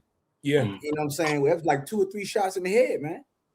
Yep. Close range. Point blank. You know what I'm saying? Like it's brutal, man. But all these things have to happen. And hopefully, Lord allow, they start to suspend some of these operations in these cities to take the heat off our Latino brothers. But who knows? They might ramp it up. But once again, hey, y'all seen what happened with Charlie Kirk. Don't think it's not no other ones out there that do that type of stuff, man. Right. You know what I'm saying? So this is why we Commander Junior Hunter always brings out, man, it's time to come. It's time for us to come together. They on a war path. Okay. It's you can't repair the beast would not, you can't fix this system. You just can't. You got no, and white people can't fix white people. What make you think you can fix white people? She tried to intervene with ICE and got her head blown off. And you still want to go march for peace? I yield.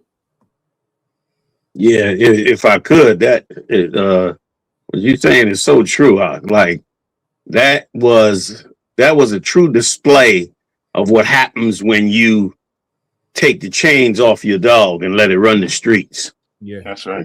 That's what happens. You know what I'm saying? We talking about a people who, for the last 350 years, have not been enslaved. And now you telling them that everything that they stood for 350 years ago is now gone. Right. Now they are no longer able to stand on the Constitution.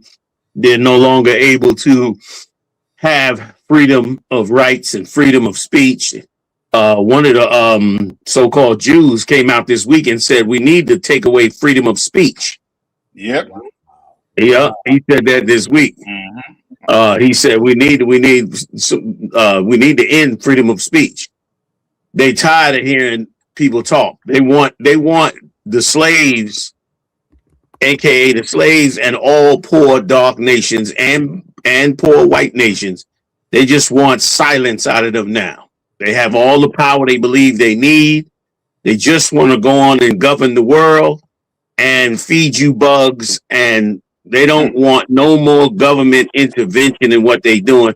In their mind, because they're sadistic pieces of garbage, That's right. in their mind, humanity has been given too much attention. And that humanity is just not much more different than, an animal that you have in the field. You give it some food, you let it use the bathroom, keep it halfway warm at night, and that's all that animal needs. But this is too much attention and too much respect for humanity. And the reason they hate humanity also is because deep down inside, humanity was created by the Most High. Right. And the Most High wanted humanity to thrive, namely the 12 tribes of Israel. He told our forefather Adam, you understand, to be fruitful and multiply. That's what he wanted. But those that are in power, they tired of humans, tired of your human thought, your human mind. You're tired of you complaining about your needs, jockeying over politics. They just want you to eat and be a good slave, and that's that. Oh, you found the video where he said that? This is just the picture. The headline.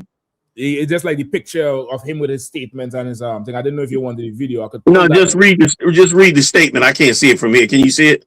It says Israeli tech billionaire Shlomo Kramer urges Americans to limit the First Amendment. Sparks outrage. Yes, like here's an Israeli, a tech billionaire. And that's the thing. They're trying to bring in the billionaires like these idiots are really, intelligent leaders. Being rich doesn't make you intelligent. It's a ton of stupid people that are rich. I mean, some dumb motherfuckers, excuse my French, are wealthy as hell, either inherited it or happened upon whatever it is that made them billions. You know what I'm saying? In many cases, it's the Lord just giving this billionaire his money because this is his time. So, but they turn around and act like they should be leaders. Right. And so so that's what makes them tired of it. But the problem is humanity is pushing back and they don't like it. And white people are not like us. They don't understand that. White people are not like us. These white people have had hundreds of years of freedom. These people have had so much freedom that as big as the United States government is, they have rules on whether that government can come on your land. At least it was before now. And so that's how empowered each individual Edomite felt. They felt like those woods that they hunt that deer that's on their land is theirs. It's theirs. It's their inheritance. It's their children's. And no man, government or otherwise, has the right to infringe upon it. And they would be correct because that is exactly what the Constitution said. But now those that have gotten so rich off of you don't want the hindrance of the Constitution. The Constitution is a hindrance to wealthy people. That was the whole point of writing the Constitution against Britain. They wrote that Constitution against Britain because those were Masons, and those Masons tried to they were the ones that unionized. So they had a great sense of how people come together and empower themselves like unions against those that are wealthy and powerful. So when they wrote that Constitution from their different fraternities, they kept that in mind. And they wrote a great for mankind. Let's face it. Next to the Bible, I'm going to tell you this. Next to the Bible, the Constitution of the United States has been one of the greatest documents ever set up. Like the rules for them have been excellent. I mean, for them, we're 3/5 of a man in that Constitution. So that doesn't apply to us. But for them, it has been an amazing document. It has kept them free and able to create and grow and rob and steal and enslave and pillage and do all that they wanted to do as a human being in the earth. And they have done magnificently to the point where they raised themselves up to be the greatest empire in the world. The problem now is those same rich men want to remove that Constitution. They want to end all of that. You and rights. They want to put the gun to you and you obey. Right. They want to send the drone on you and you obey. That's what they want. But they running into the Edomites out that love that Constitution. That don't mind, like you brought out, that don't mind pushing back. She told the ICE agent straight up, no, rolled her window up and pulled off. And he got to opening firing because once again, they've been given so much power to be animals. Now imagine if they do that to a white woman. Imagine if when they come into our neighbors, and they come into our neighbors twice as afraid. Yeah. That black skin and brown skin just horrifies them. You know what I'm saying? You want to really scare them, let them roll in the neighborhood and you turn on some hip hop music. That drum beat horrifies. To them, it's like the beat of it's like a beat from the jungle. Yeah. It terrorizes, it terrifies them. Like a battle cry. It's like a battle cry. You right. They hear that, they roll in that neighborhood to come and get somebody, and they hear doom that, doom that, doom that, doom that. Brother, they calls on Jesus. They kiss the rosary. You understand all that before they even think about making a move. And so as a result, man, they just become brutal animals. You know what I'm saying? And they believe they got the right president now. He closing the borders. He putting out the Latinos. He this, he that. And they have no idea how the Lord is doing this, man. How the Lord is giving them exactly what they wanted and exactly what they need to bring them to the brink. I yield the water. And just to add to what you're saying too, General, I don't know. I think it's it itself General Hammond brought out. Like for things to change, right? Whatever they put on us, we have to pray that it affects them. Yeah. To change. Yeah. You understand? Well, if I could, not that. What we have to do is call on the Lord to do what he did to Pharaoh. Right. Come on. To break him. To break them. One thing about these Edomites is when their lives are in danger, they automatically know how to treat you. Yeah.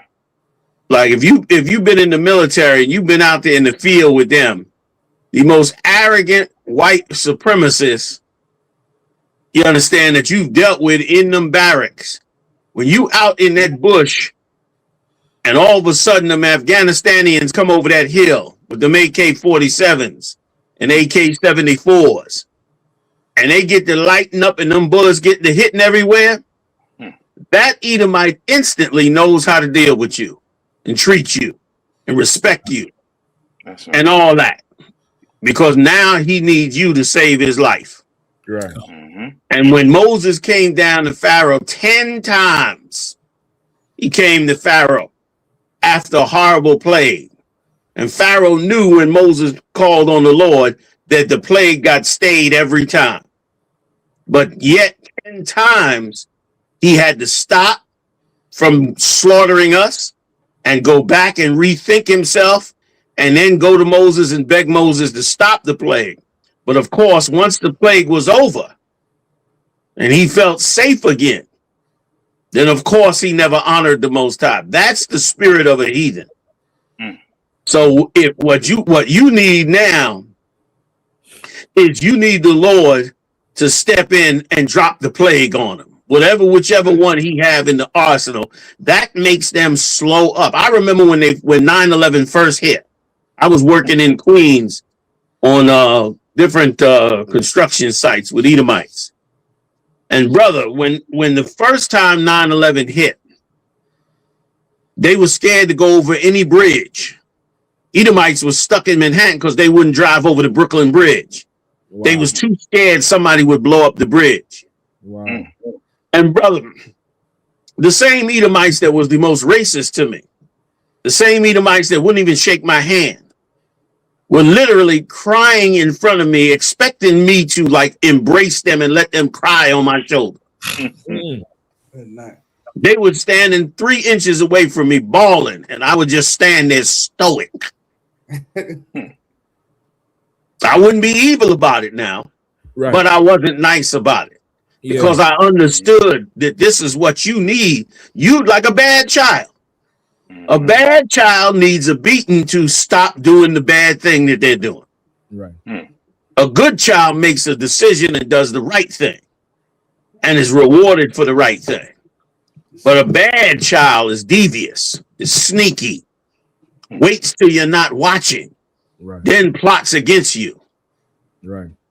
Wake up in the morning, all the cookies have been eaten. Just as you went to bed, he ran down the stairs and broke in the cabinet and ate up all the cookies, put the case back in there, hoping you wouldn't see it, and went back to bed. Now, you know you have to get more cookies because you have to have cookies for all the other children. Right. But can you bring more cookies in the house without correcting this problem? Right. And the only way you correct this problem is if this child recognizes that eating the cookies are bad. Right. That's right. 2 1/4 inches of leather, 47 inches long, double folded with a jingling buckle belt. Manifest the reality in his mind that eating all the cookies, even though there's nobody watching, is the wrong, evil thing to do. Right. Yeah. So what you need now is the belt. That's right. You need dad to bring the belt downstairs and say, who in the hell ate all these cookies? Right. And the fear and the trembling and the worry will make that child come to his senses. Right. And right now we have a bad child. And he needs a beating. And sometimes you want to beat him and whatever, but no beating is like dad's beating. Dad's beating is the roll up to hell. Right. From the time he comes through the door, the minute you hear his voice talking to his wife, hey, how you doing? How's the day? Terror enriches you inside. The terror of knowing the what is coming in the near future brings you to your knees.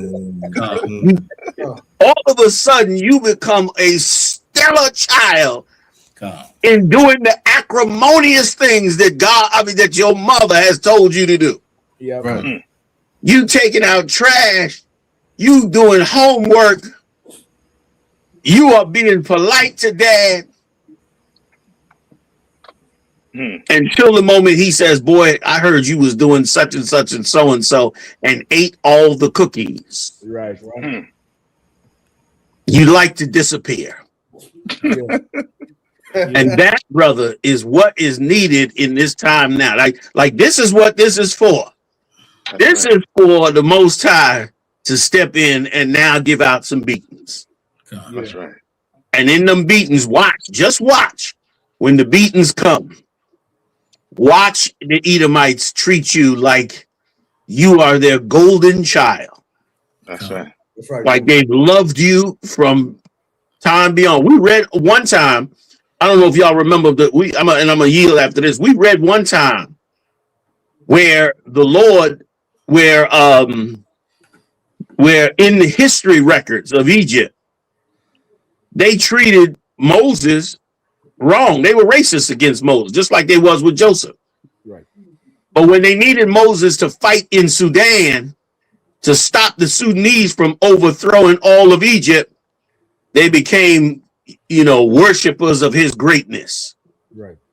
Once he finished fighting the Sudan, they turned right back on him. It's in the It's in the Josephus.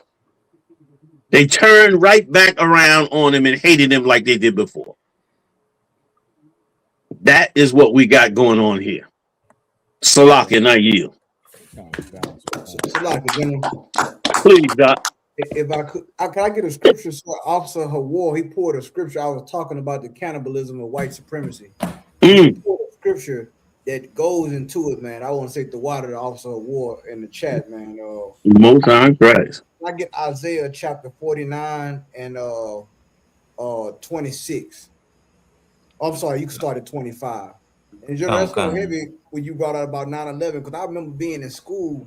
I was in middle school. I think middle school or high school. I think it was like one of them grades I was in, and I'll never forget in Mississippi, man.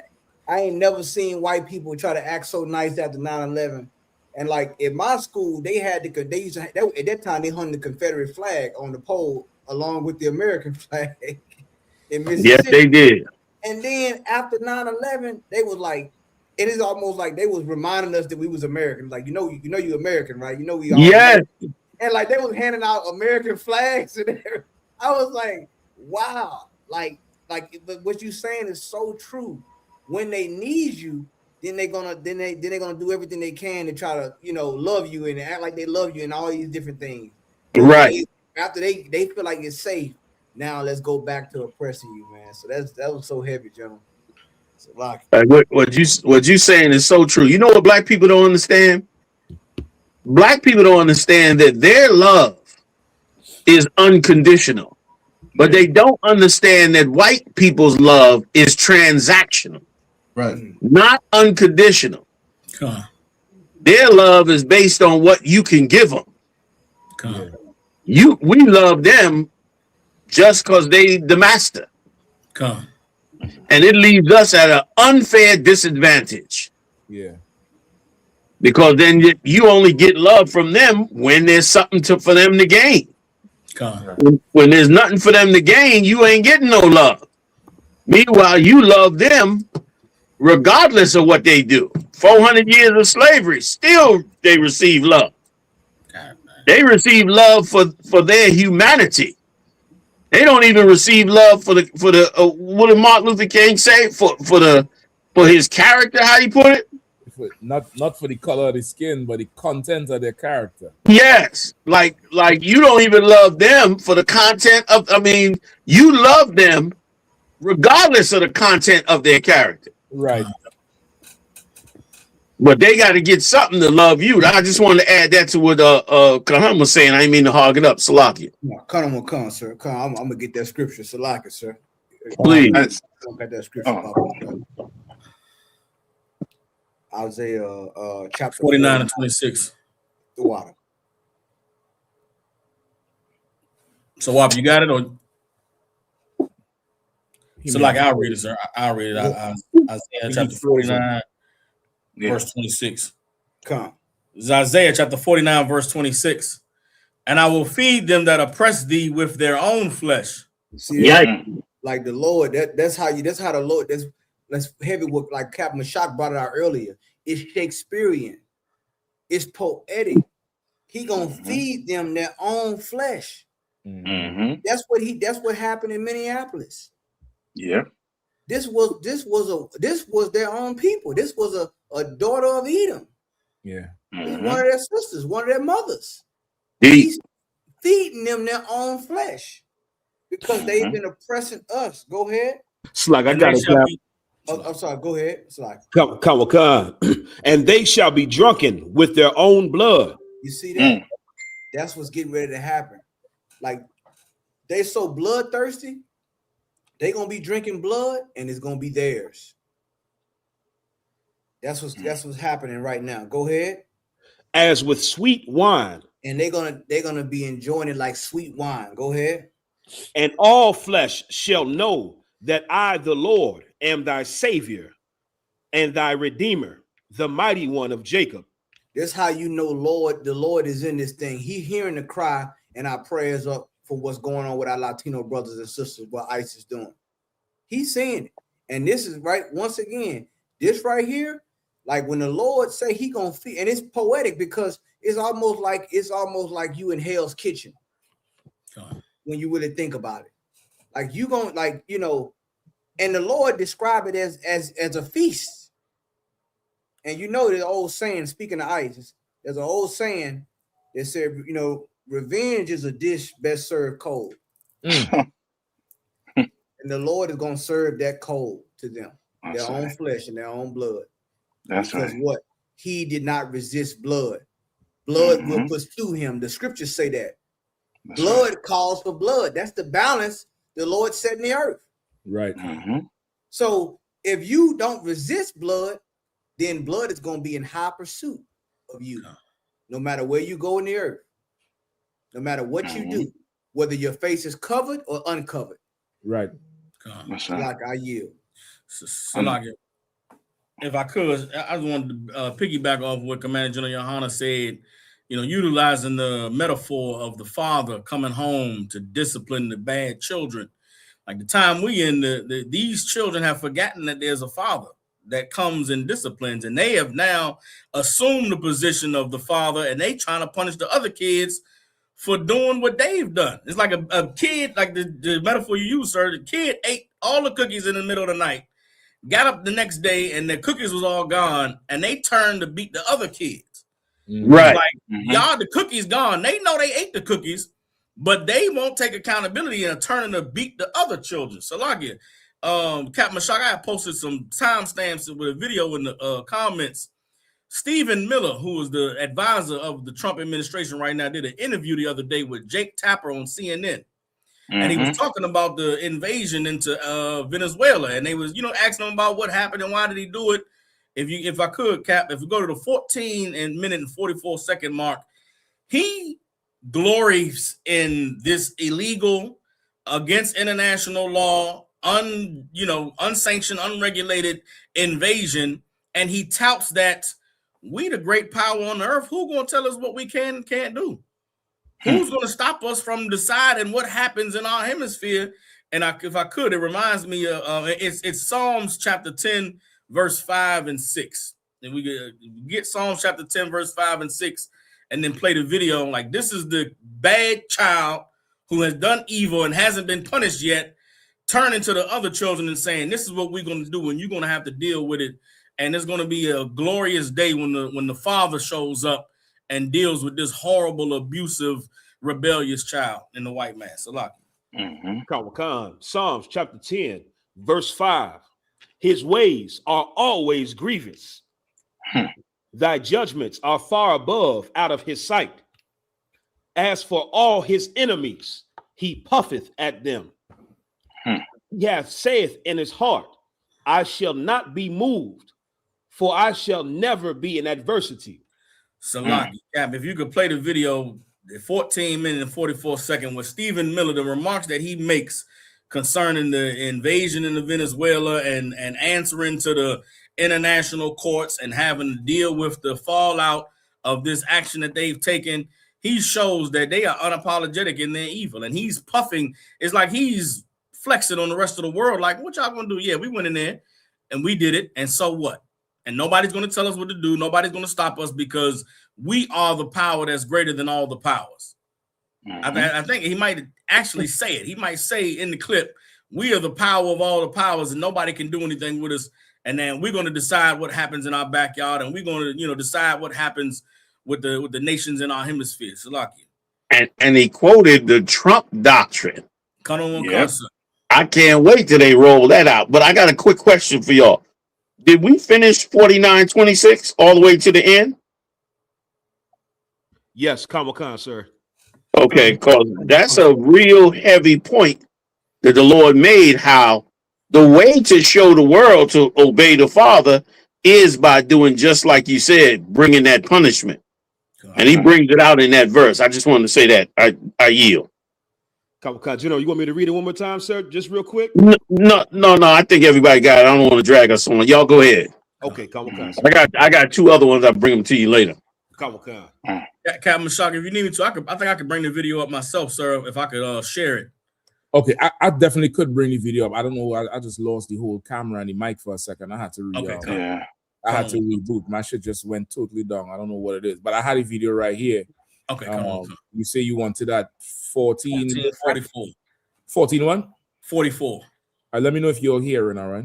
Objective, Jake, is security and stability of Venezuela. With our help and leadership, that country will become more prosperous than it has ever been. Pushing this from the wrong frame. This neoliberal frame that the United States' job is to go around the world and demanding immediate elections be held everywhere, immediately, all the time, right away. To create these vacuums. That's not what I think, but you invaded the country. Went into the country and we seized the leader of Venezuela. Damn straight we did. And I'm saying, so is the U.S. going to have new elections? Jake, is that we're not going to let Tim Pot communist dictators send rapists into our country, send drugs into our country. Wow. Into our country. Okay. And we're not going to let a country fall into the hands of our adversaries. The future of Venezuela, working with America, is going to be so bright and so incredible and so positive, and we'll have a conversation about everything that you raise. But the priority right now, as the president has made clear, is a judicious, thoughtful, careful transition process to secure a great future for Venezuela and to secure a great future for America. And let's just take a moment and just acknowledge. Salaki, sir. Salaki. I would say you stop it right there. But he said, Jake Tapper said you went into the country and took the president. He said, damn right we did. Mm-hmm. And we are not going to allow this, and we're not going to allow that. What happened to the sovereignty of nations? That's it. What happened to international law and respecting the rights of people to select their leaders and the self-determination and all the things that, like you said, Commander General Yahanna, they touted in their constitution. When it comes to the humanity of others, the white man he has no respect for that. Those rules and those laws don't apply. Salaki, go ahead. Stop. No, that was it, sir. I was just gonna say those rules was just for the masses. Those rules was for the masses to feel free and feel safe and comfortable. But the real deal was we ain't doing none of that. We taking the whole enchilada, and that's like now we seeing how they really feel. And despite what they've been saying, and here's the sad part. Our Christian preachers have been touting what they used to say. Our Christian preachers should have been telling us that this is how they really thought. That's right. And that's why we lost now. And that's why it's such a shocker for people that they went in there and took the president of Venezuela. They're going to gobble up the whole goddamn earth if the Lord don't decide to stop them and punish them. You understand? Like that was the point of destroying the 12 tribes. So that the entire world would be open to be pillaged. So here they go to pillage them. Can I read two quick ones on y'all? Sir. Somebody get me Proverbs 11 and 17. Come on. Proverbs chapter 11, verse 17. The merciful man doeth good to his own soul. Like a merciful man, he doeth good to his own soul. Why does it say that? Because when you do something merciful to somebody else will be merciful with you. Right. Somebody else will treat you right. Somebody else will respect you more. Somebody else will honor you more.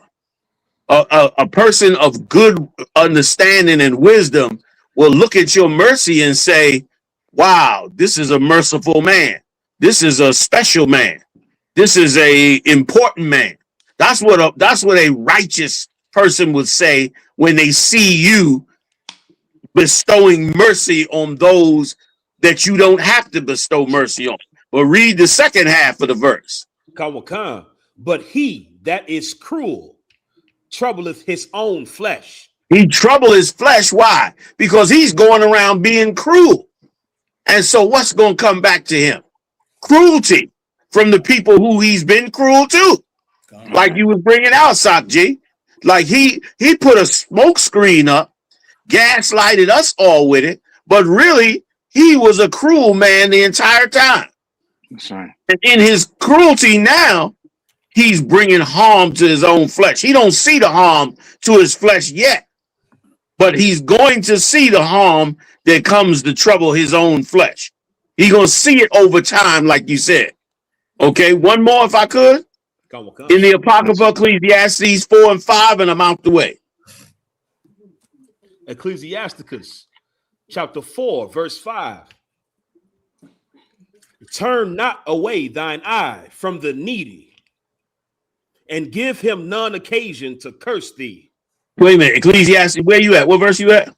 Ecclesiasticus chapter 4, verse 5, sir. Okay, I'm sorry. Ecclesiastes 4 and 5. I'm sorry. Come on, sir. That's not the Apocrypha. Come on.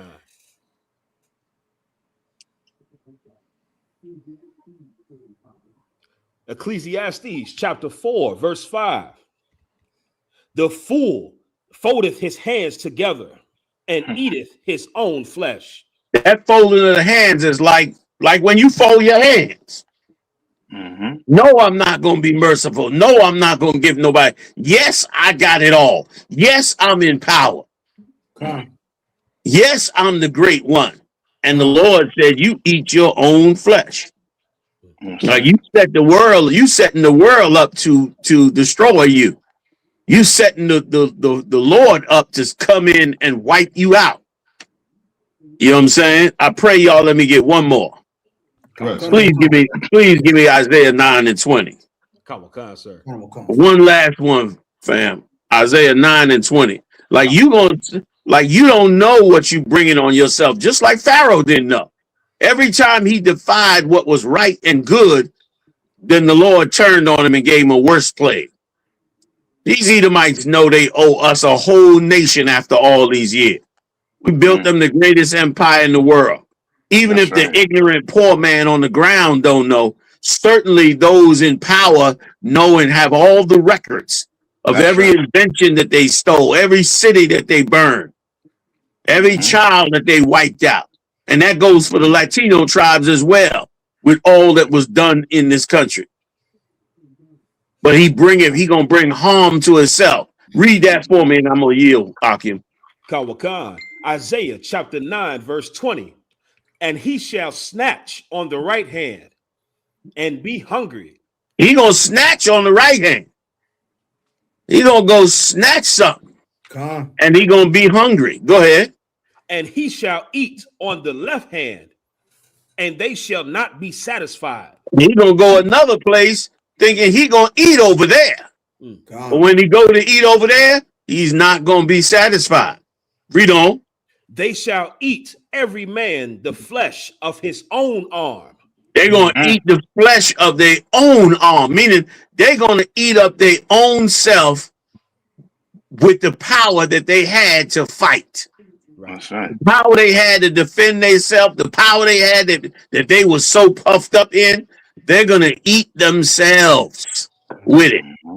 And that's why, damn right. And that's why this white woman, you understand, got blasted in her face. Like that's gonna be a rippling effect right there. She looked Latino a little bit. You sure she's an Edomite? They said she was Esau, sir. Okay. Well, I don't know what they gonna do. I mean, you know what I mean? Like they done, you know what I mean? What's the name of that little tap dancing girl, redhead girl? Shirley Temple, sir. They done shot Shirley Temple in the goddamn face. Salaki, they shot Shirley Temple in the temple, sir. Salaki. Good night. Damn. You right. Yikes. I hear. If I may. Please, y'all, jump in. Kawakan, and what you bringing out in the scriptures is heavy, and why the Bible is chief above everything else, because there was a French philosopher. He came up with this phrase, General, called "the revolution eats its own children." And those scriptures that you just brought out, sir, is describing exactly what takes place every time Esau has an empire. It happened with the Roman Empire. It happened with the French Revolution. It happened with the Russians. It's happening now in America. It happening in America exists because of what happened with UK and the break off and them turning on each other. Right. So the scriptures you brought out, General, just prove that the Bible is a living book. It's the past, the present, and the future, as Cam Yahanna said before. It's always relevant, and it describing what's happening right now with these oppressors and how they are going to devour, and you devouring yourself. Yeah, that's right here. Yeah, Jacques Mallet Dupin. John, they cutting off the jobs, running them the workers out the country, starving everybody, raising the money on like they eating themselves up. They think they punishing somebody. This is your labor. You shut your own labor down. That's why the farmers went crazy. Because they realized they was eating their own damn flesh. They hated it. They hated Mexicans so much they buried their own business and then said, "Oh my God, wait a minute, it's crazy." Right. Yes, sir. And General, if I could add to what you're saying, right? For those of those of you out there who don't believe in the Bible, there's history. You know what I mean? And the history shows you how important Black people was to them. And as you were saying too, sir, where you were saying love to them is transaction. Yes. If I could read this here, so this one book called The Second, right? Right. On page 17, they say Act of 1740 had as its fundamental principles that Negroes were absolutely slaves, including those not even born yet. They were property. They were instinctively criminals, just as what Miller's saying, and therefore they must be kept in due subjection and obedience. Right? Dang. Now, skip forward a page. Now, this is around the time when England was coming to get back America. So Black people were still in slavery. So then the Congress now says it combine the stark realities of not having enough white troops, unreliable state militias, and armed slaves emboldened by the promise of freedom, compelled Congress to strongly reconsider the whites-only criteria for the Continental Army. Wow. Nonetheless, the colonies' new recruitment policies slammed into the palpable angst voiced by George Washington himself that if the enslaved or free Blacks were armed, it would only further irritate those remaining in servitude. But time had run out of deliberating any further. With the British closing in and a Continental Army stretched to its very limits, it was do or die. At that moment, most white Americans made a decision to live. They needed Black men to take up arms against the British if the United States was ever going to become more than a failed revolt against the king. Damn. See that? That was heavy. Damn right. Like, damn, that's heavy. Like when they back was against that. Go ahead, Doc. I didn't mean to jump in. No, sir. I want to jump. Get this off of what you were saying with the love being transactional. Yeah, and you could clearly see it. Why they don't want us like narrating our history, what our men did, what our women did, because we will see that the only reason why you had America or you have America is because of Black men. Oh, that's heavy. They was willing to let us be free just so that they could come up against that British and win, because they knew they could not win without us. That's right, sir. Right. So they know they had to offer us a deal to get up in there. And Lincoln did the same thing when he went and freed the slaves. That was round two, would show you once again we did everything for them. And every time we did something for them, they turned their back on us the minute it was done. They double crossed us every chance they could get. But every chance that they needed us, they surely came coming. Like ICE is doing what they doing now. Let a war break out somewhere where they need troops desperately. Let that happen. Before you know it, all them black soldiers' faces is going back up on the goddamn website. That's right. All the black faces you heard about that they pulled down off the website, all them faces going back up on the website. Right. You know what I'm saying? But because like any brat, this brat thinks he can go at it on his own until he's faced with somebody who he can't go on it on his own. Then he gonna come. He don't have no problem humbling himself and submitting himself to get help. He got no problem groveling on the ground because he know he gonna double cross you later. That's right. So he don't mind begging and beseeching and groveling. And that's exactly what he would do if left with the same situation, man. That's right. And that situation don't have to come in the wake of an army. That thing can come with another COVID attack. That thing can come with anything that the Lord decides to use, and watch him change his whole mindset. His whole brain will change on it. Salaki, I yield. Salaki, Kahan, just to add to what General was saying, I'll be quick with it.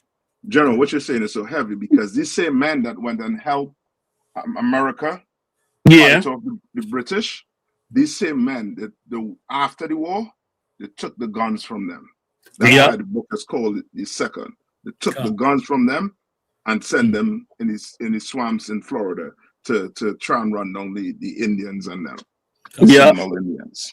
You know what I mean? Just to show you, once America finished using you, that's it. You're nothing. So Lockie, if I could, and now, Captain, that's heavy you brought that out because I remember reading some. I didn't even know black people were in the Continental Army. And then, and a lot of them, believe it or not, a lot of them gravestones that those black armies, like going back to the 1700s, a lot of them devils, they damaged a lot of they tombstones. With those black soldiers that fought in those wars. They won't even have a record of where's the enlistment of they try to cover it up. They hated us after that. They hated like after we didn't fought and then they done that, it let you know. And it's so heavy because I was checking out some with Napoleon. I found out Napoleon had black generals in his army. I believe some of them, but like one famous one that he abandoned, you know what I'm saying? He got put in prison, and it was I think what's the book? The Count of Monte Cristo is somebody, I think that his daughter or his son wrote that book to pay an ode to his father for what he did. You know, it's like a revenge novel. Right. He fought in Napoleon's army.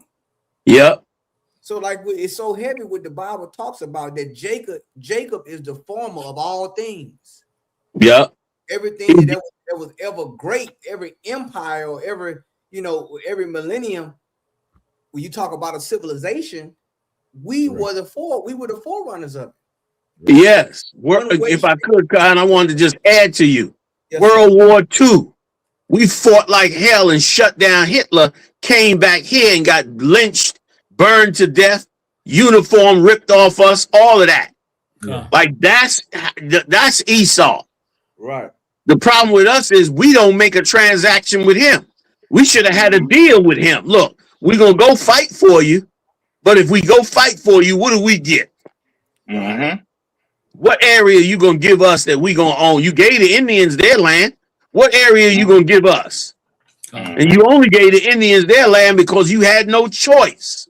So what about us? But we love unconditionally to them. Salaki on that, Khan. I yield.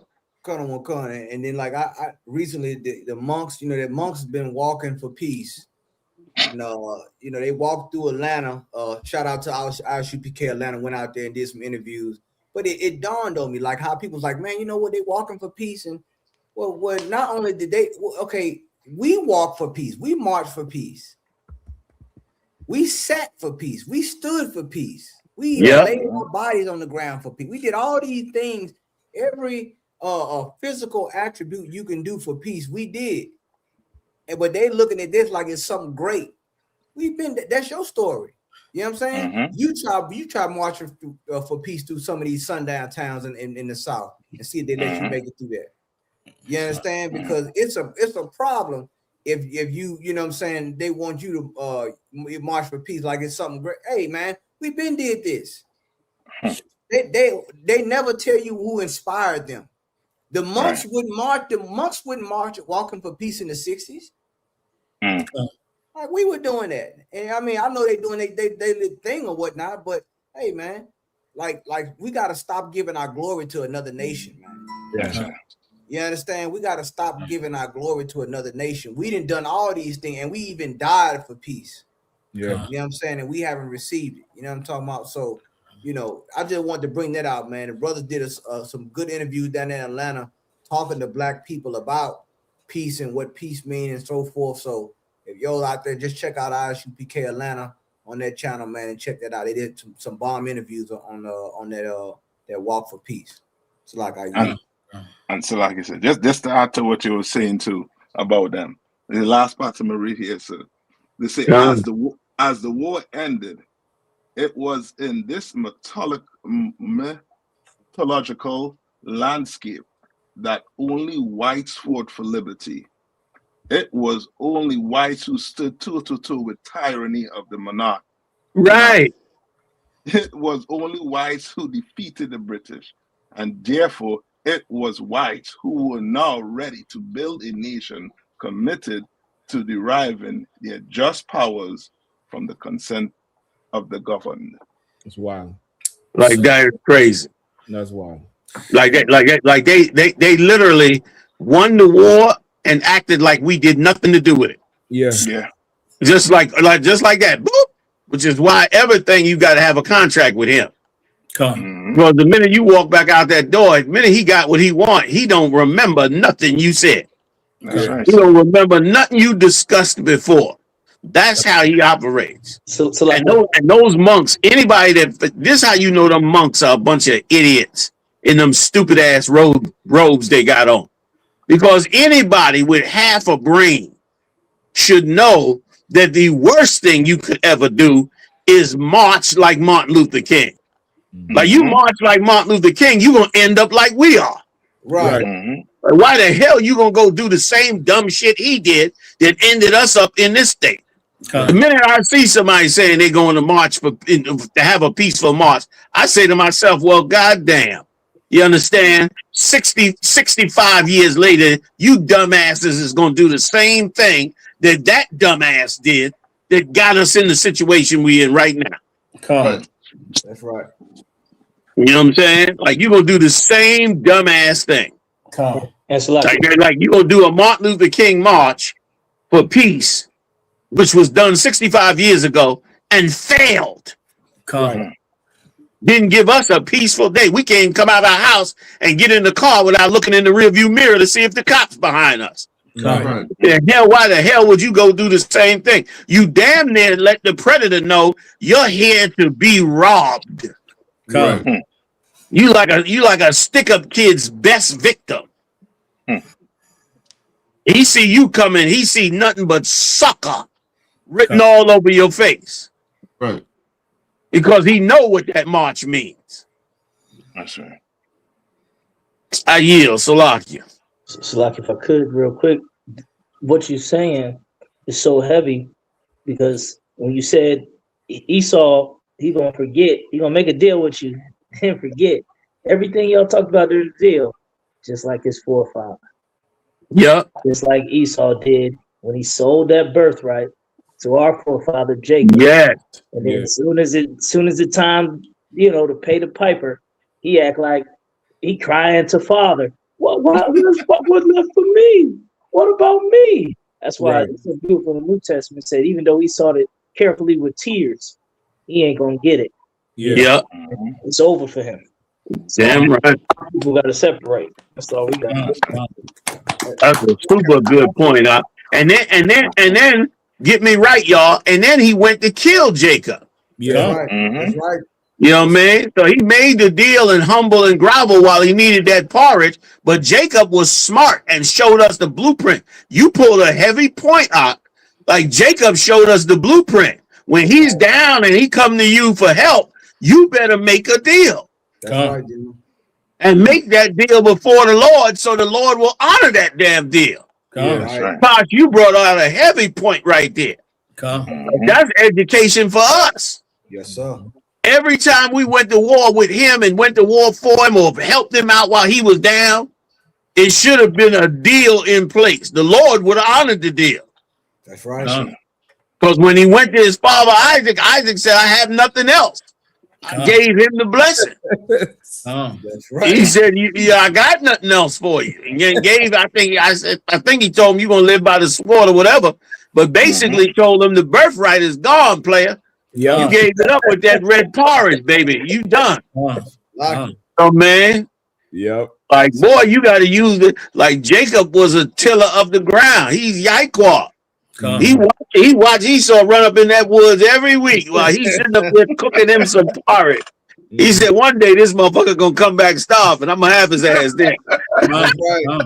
That devil come crawling out that goddamn woods out. He laying in the cut. Probably had the smoke up high. Joint probably smelling good.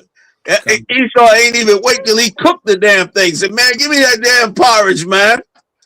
Jacob said, man, give me that birthright. I give you this. Well, he said, well, what does it, like any Edomite? To him, it don't. What does it matter if I'm gonna die right now? What he don't believe in having faith and believing in the Lord. He believed in him hunting you down like he did in them woods, like he did in Venezuela. Like they all confident because him hunting you down makes him feel confident. Right. You understand? He don't think about what's going to happen later. He want to eat that porridge right now. That's right. That is a super heavy point you brought out, Kapasalakia, y'all. I get it. And if I could add a little more, jumping on that more, he's moving the same way now with Venezuela. I've been listening to the experts. When I say experts, these are oppressors who worked in the government, and they all making YouTube videos of all the government moves now. And what a lot of them are saying, the consensus is that to put boots on the ground in Venezuela would be a problem because there's mountains, there's forests, there's already guerrilla soldiers all around that whole area who've already been fighting the government. So if you get the whole Venezuelan army out like that in the forest, it's they can basically, it's a quagmire. Yeah. Your forces ain't going to be getting hit from all sides, and you're not going to know from where. So they're all saying that, okay, from Donald Trump's moves, that this move is probably going to try to be a one hit move, like he did in Nigeria, like he did in Iran. Just hit him one good time, try to, hey, we did it, we won already, just like that, yeah, and then run out of it.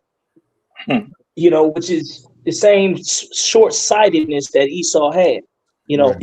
Trump says, okay, we go in there, boom, we get the president, let's try to get all the oil, but not having a real plan, just like how they did in Afghanistan and Iraq, where they had the soldiers there for 20 years with no mission. Right. Just ride around and show that we here, and wait till you get blown up here and there. Like they had no mission over there. And what I want to know is what happens if Russia decides they want to give them another Ukraine?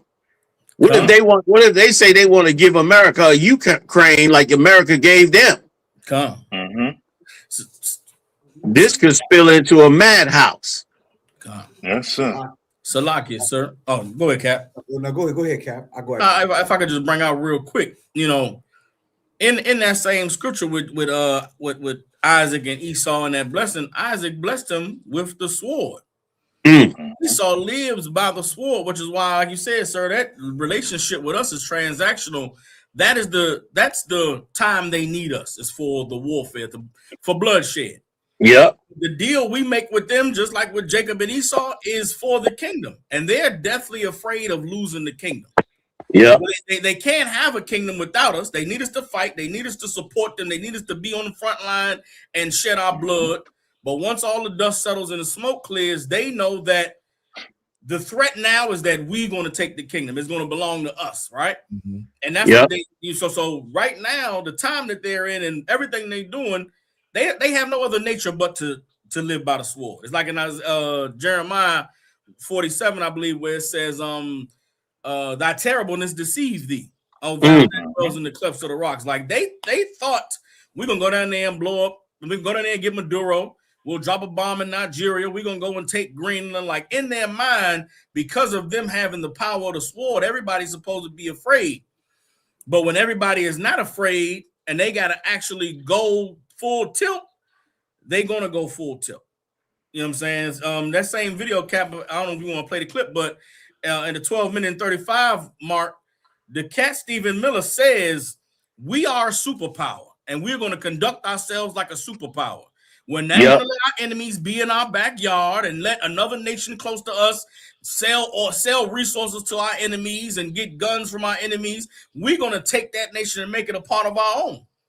And the pride that these devils have is that, and it's amazing to see how blatantly they're saying it. They say, we have quarantined Venezuela. We got ships there. We're not going to let them sell no oil. They're not going to have an economy. They will starve to death if they don't accept the deal that we've put on the table. Yeah, he said, yes, we run in Venezuela. He said Venezuela can't sell no oil unless they get permission. He said, so yes. He said he was checking Jake Tapper. Like, yes, Jake. Yes, we run in the country. Yes. You know what I mean? Yes, we stepped in and took over. Like they don't want to apologize no more for stepping out and moving on the empire like they did. Right. They don't want to have to follow those rules no more. And here's what's amazing though about it. What's amazing though about it is that it is a complete hypocrisy. Absolutely. Because what they doing down there is exactly what they did in Ukraine. The only difference is the Ukrainian president got away. Remember, they went and stormed the Capitol and all that. They was about to take him. You understand the way they trying to get the Iranians to rise up. They did that back in 2014. Yeah. And the only difference is he ran up out of there and told Russia and cried to Russia that they went and overthrew my authority. Right. And then they've been fighting. They put in this so-called Jew, this Zelensky cat, and they've been fighting Russia ever since. Yeah, it's 2025. They've been warring with them since 2014. Right. You understand? So they've been a decade plus going to war with them, and yet now the Russians can possibly do it to them down there. Right. And they act like don't better nobody come down here and do this. Even if we do it over there in Russia and Ukraine. None of y'all better come down here and pull that with us. That is arrogance and naivety to the world that you live in. Man does not control everything in the world. Right. Dummy. You know what I mean?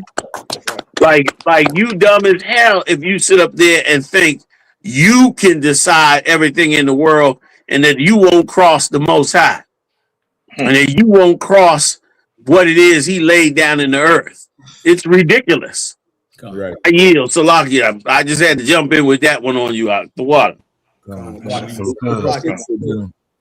sorry. Go ahead, Cap. Sorry. Yeah, I just wanted to go back to the shooting in Minnesota. I just wanted to play a video here before we move to Venezuela. Totally. You know, with it really is it does entail Venezuela as well. But the whole thing with ICE, like what Stephen Miller said, how they're sending their rapists over here, they're sending criminals, they're selling their drug dealers. Well, Officer Fab One, big up Fab One in California, he put this video out, and it speaks volumes to the white man's hypocrisy. It speaks a ton of volumes to it. Just if I could allow just a minute to play the video, and then I'm gonna bring out the point. Can't hear, sir. Oh, it's not playing? It's playing, man. No volume. Okay, hold on. Let me reshare it. All right, let me know now. I've had them. You can Good hear to it? go. Good to go. I've had older white men come up to me and say, "Oh man, if this was 40 years ago, I can just do whatever I wanted to you." We're treated like animals. We have more rapes on Navajo Nation than cities like Detroit or San Diego. How is that possible? That's possible because we have a systemic failure in how we report crimes, how people feel protected, how sexual violence has been normalized, and how sexual violence was used in the past to displace us from the land. Me hearing young girls saying, not if it's gonna happen when we do our prevention work, but what do I do when it happens? Statistically speaking, 4 out of 5 Native American women are assaulted. And as a man, that bothers me. And it should absolutely bother you.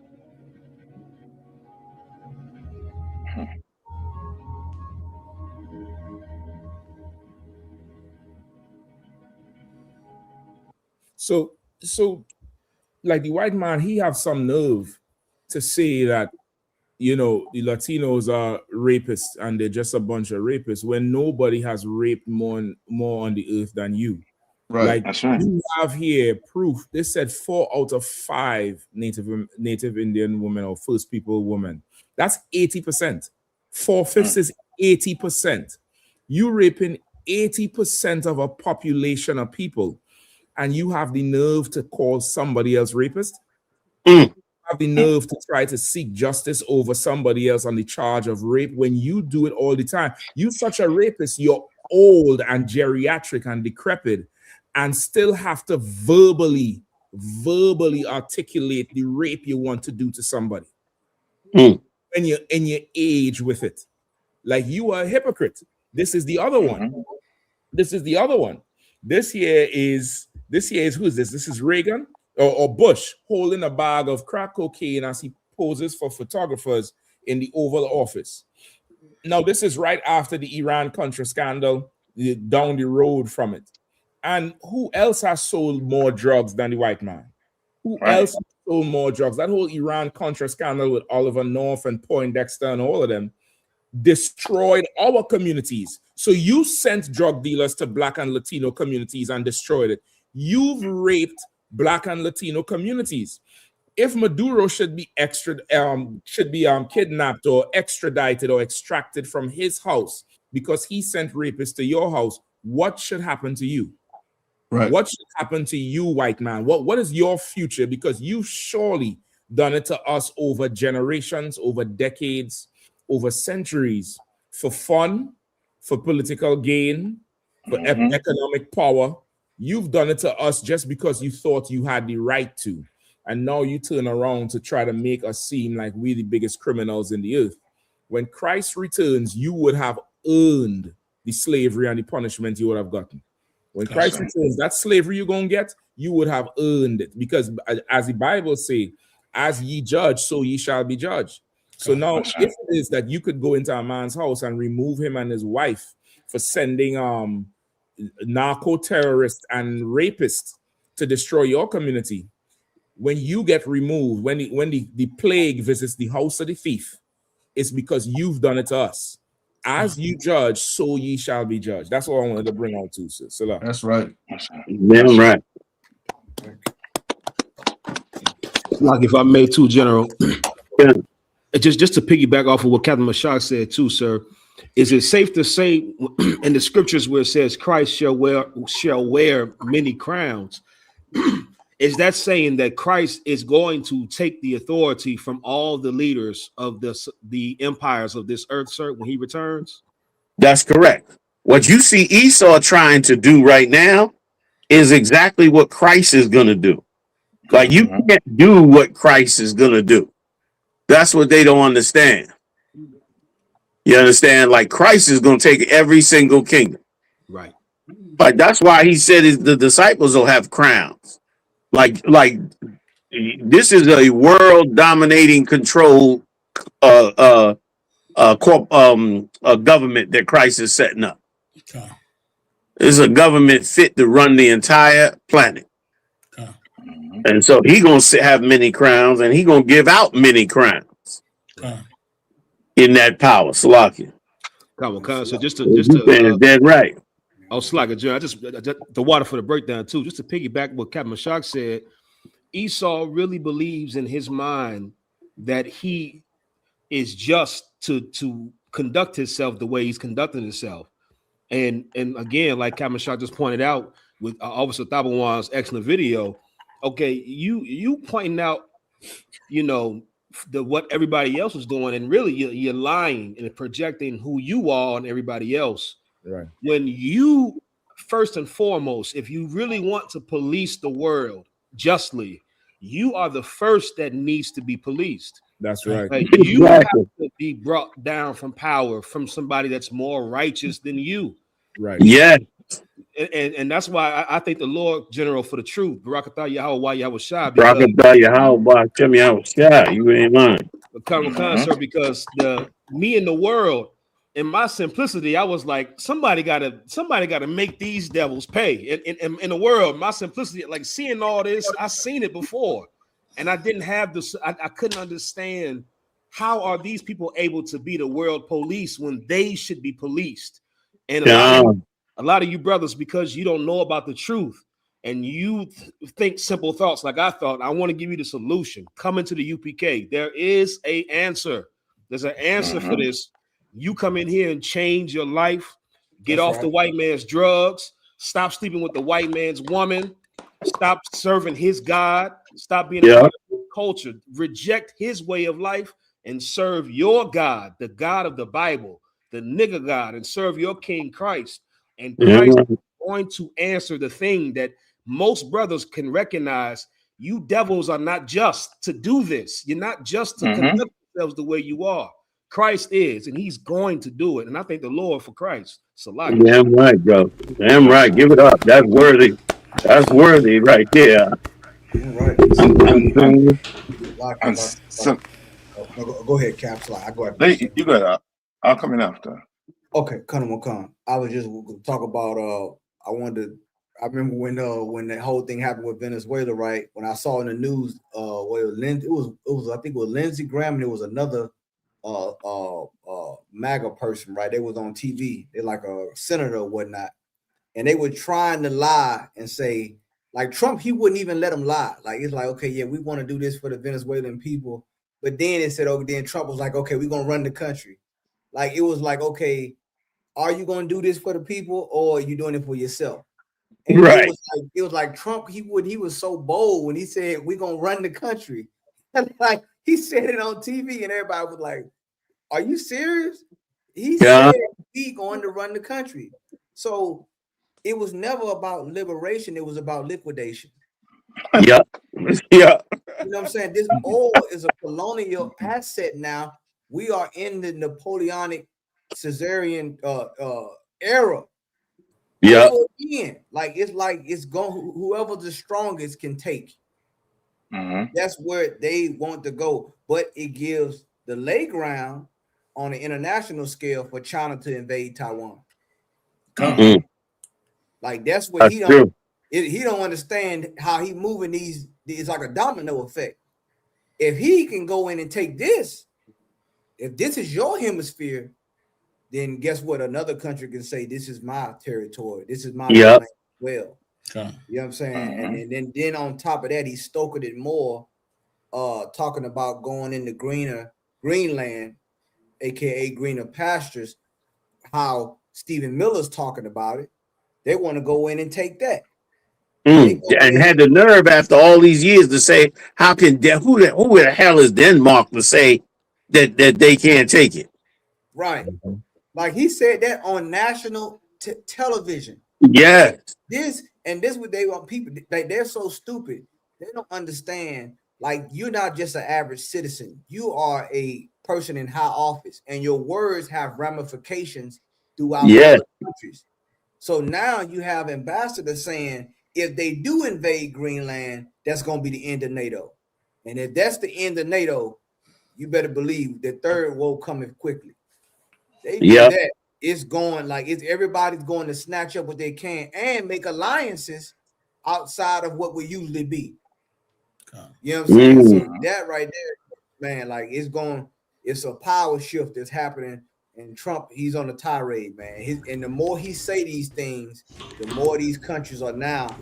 I mean, I think it's already happening. I think he created an arms race. Ukraine. Once again, he eating his own flesh, like you said, because them European countries are gonna be pissed the hell off with him. Right. Now they looking back and seeing the situation, and guess what? If something bad go down, they might decide to not go too. Like George Bush Jr. was smart enough to say, we're gonna have a coalition of the willing. And got them all together to go in Iraq. Right. But it go down this time. I don't know if everybody going in there with him. Yeah. So lock I yield. Sorry about that. If I could, sir. But these European nations don't have a short memory. If you listen to what Stephen Miller is saying in that Jake Tapper interview and what Marco Rubio is saying, it sounds like they in 1938 Germany and they belong to a socialist party that's trying to gain power in Germany. Yep. Like the way they're speaking, they're not talking about sovereignty and protecting their own interests. They're talking about colonization. They're talking about expanding their territory. They're talking about conquering. And what Europe knows is it ain't going to stop at Greenland.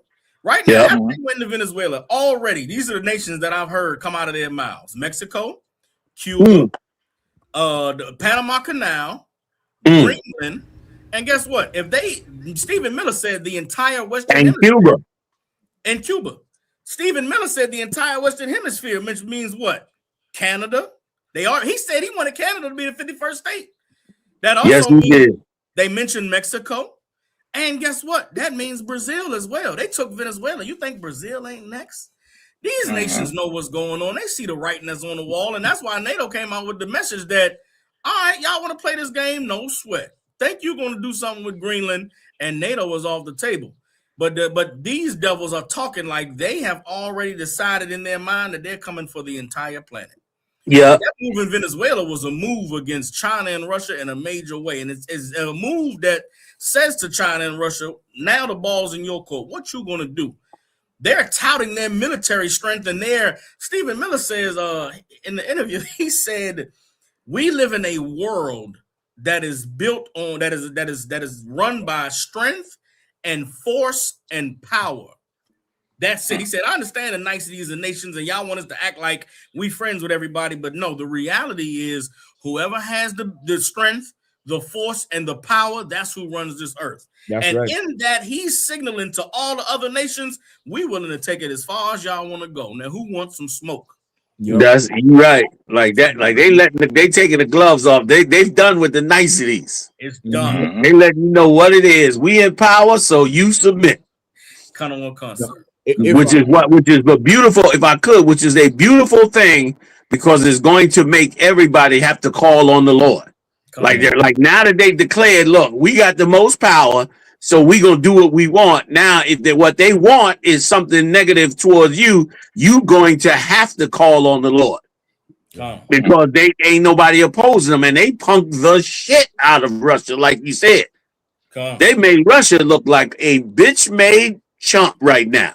Russia got to go get their face back. Russia went and fought them on an oil tank, I heard today. Just to not have to give up that oil. Because they got so lustful that Russian oil tankers with Russian flags, U.S. ready to seize that like it ain't nothing. The same way those Edomites blasted Shirley Temple in the face in Minnesota is the same spirit and demon that is on them out there in that ocean off of Venezuela. And they are going the same way. And it's going to lead the poor and the suffering to call on the Lord, and it's going to bring the Lord to bring them into the third world's war. What you saying is heavy, Soccer War. That is exactly what's going on. That Stephen Miller boy, he don't bite his tongue either. At all. He say exactly what it is, and the vision. That's why the scripture said they shall go about to establish the vision. And the vision is them back in power in the empire, molesting boys. They ready to be the full Romans again. Yeah. They ready to open up Epstein Island, get to all their nastiness, enjoy their riches, and fuck all that moral shit y'all talking. Yep. That's what they want. Man, but this is the time of the end. That shit is played out. And the Lord is coming now. Salak, how you? Salak, General, if I could. Yeah.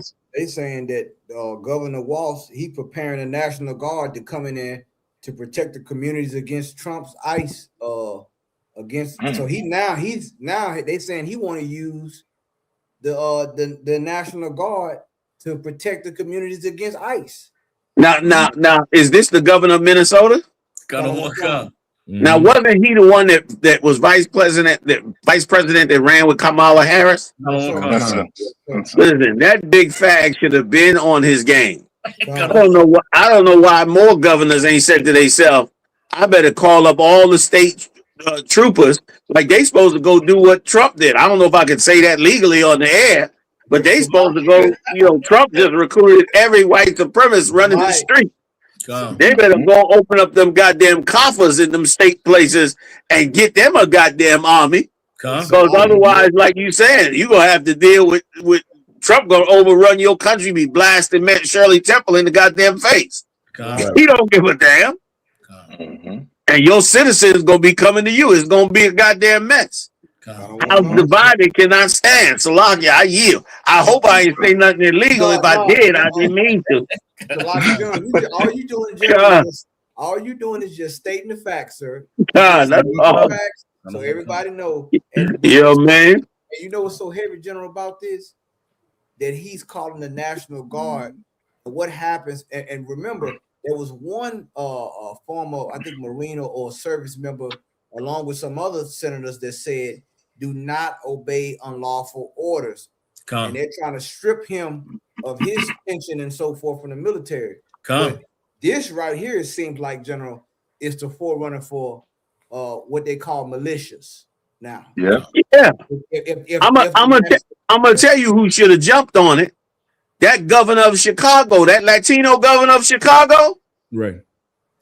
He could have become the president of Latinos in America. If he'd have stepped all the way out there, and the Jake Mayer of Chicago was backing his play.